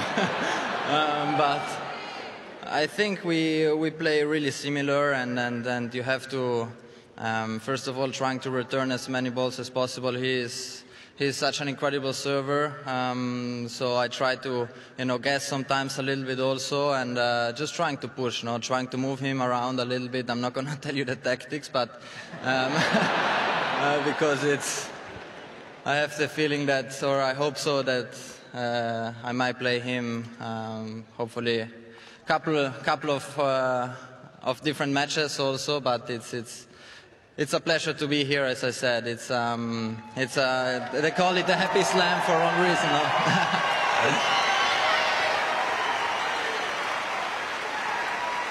Well, it's funny that you say ask him, because when you played him for the first time in Monte Carlo in 2021, your coach at the time did ask him. He went to him after the match and he said, can you tell me a few things that maybe Jannik can work on to improve? And Novak, because he's a great sportsman, he did. He told your coach 3 or 4 different things. Do you remember what those things were at the time? Did your coach even tell you? Because I've heard the story, but I've not heard you talk about it. Yeah, this story is true, and I had the chance already when I was younger, 17, 16, to practice with him in Monaco, and I think already there the process of trying to learn from the best players in the world started. And then obviously the match is different. He tried to be a little, he told me after the match, trying to move the ball a little bit more, being a little bit unpredictable. So yeah, we are trying to do that. Obviously, the serve has improved a lot, but still I have the feeling that I can still improve a lot, and that's why I have a great team behind me, and that we will keep pushing.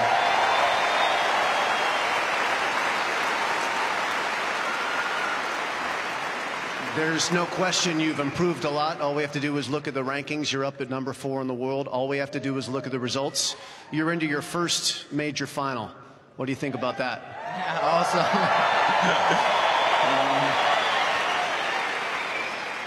Yeah, I don't know what to say really. I came here, I started off in Kooyong with a couple of exhibition matches and trying to come here as prepared as possible. The confidence from end of last year has for sure kept the belief that I can play against the best players in the world, and I'm really happy that I can play Sunday my first final, and let's see how it goes. But I'm really happy. I come here with a smile, and I try my best.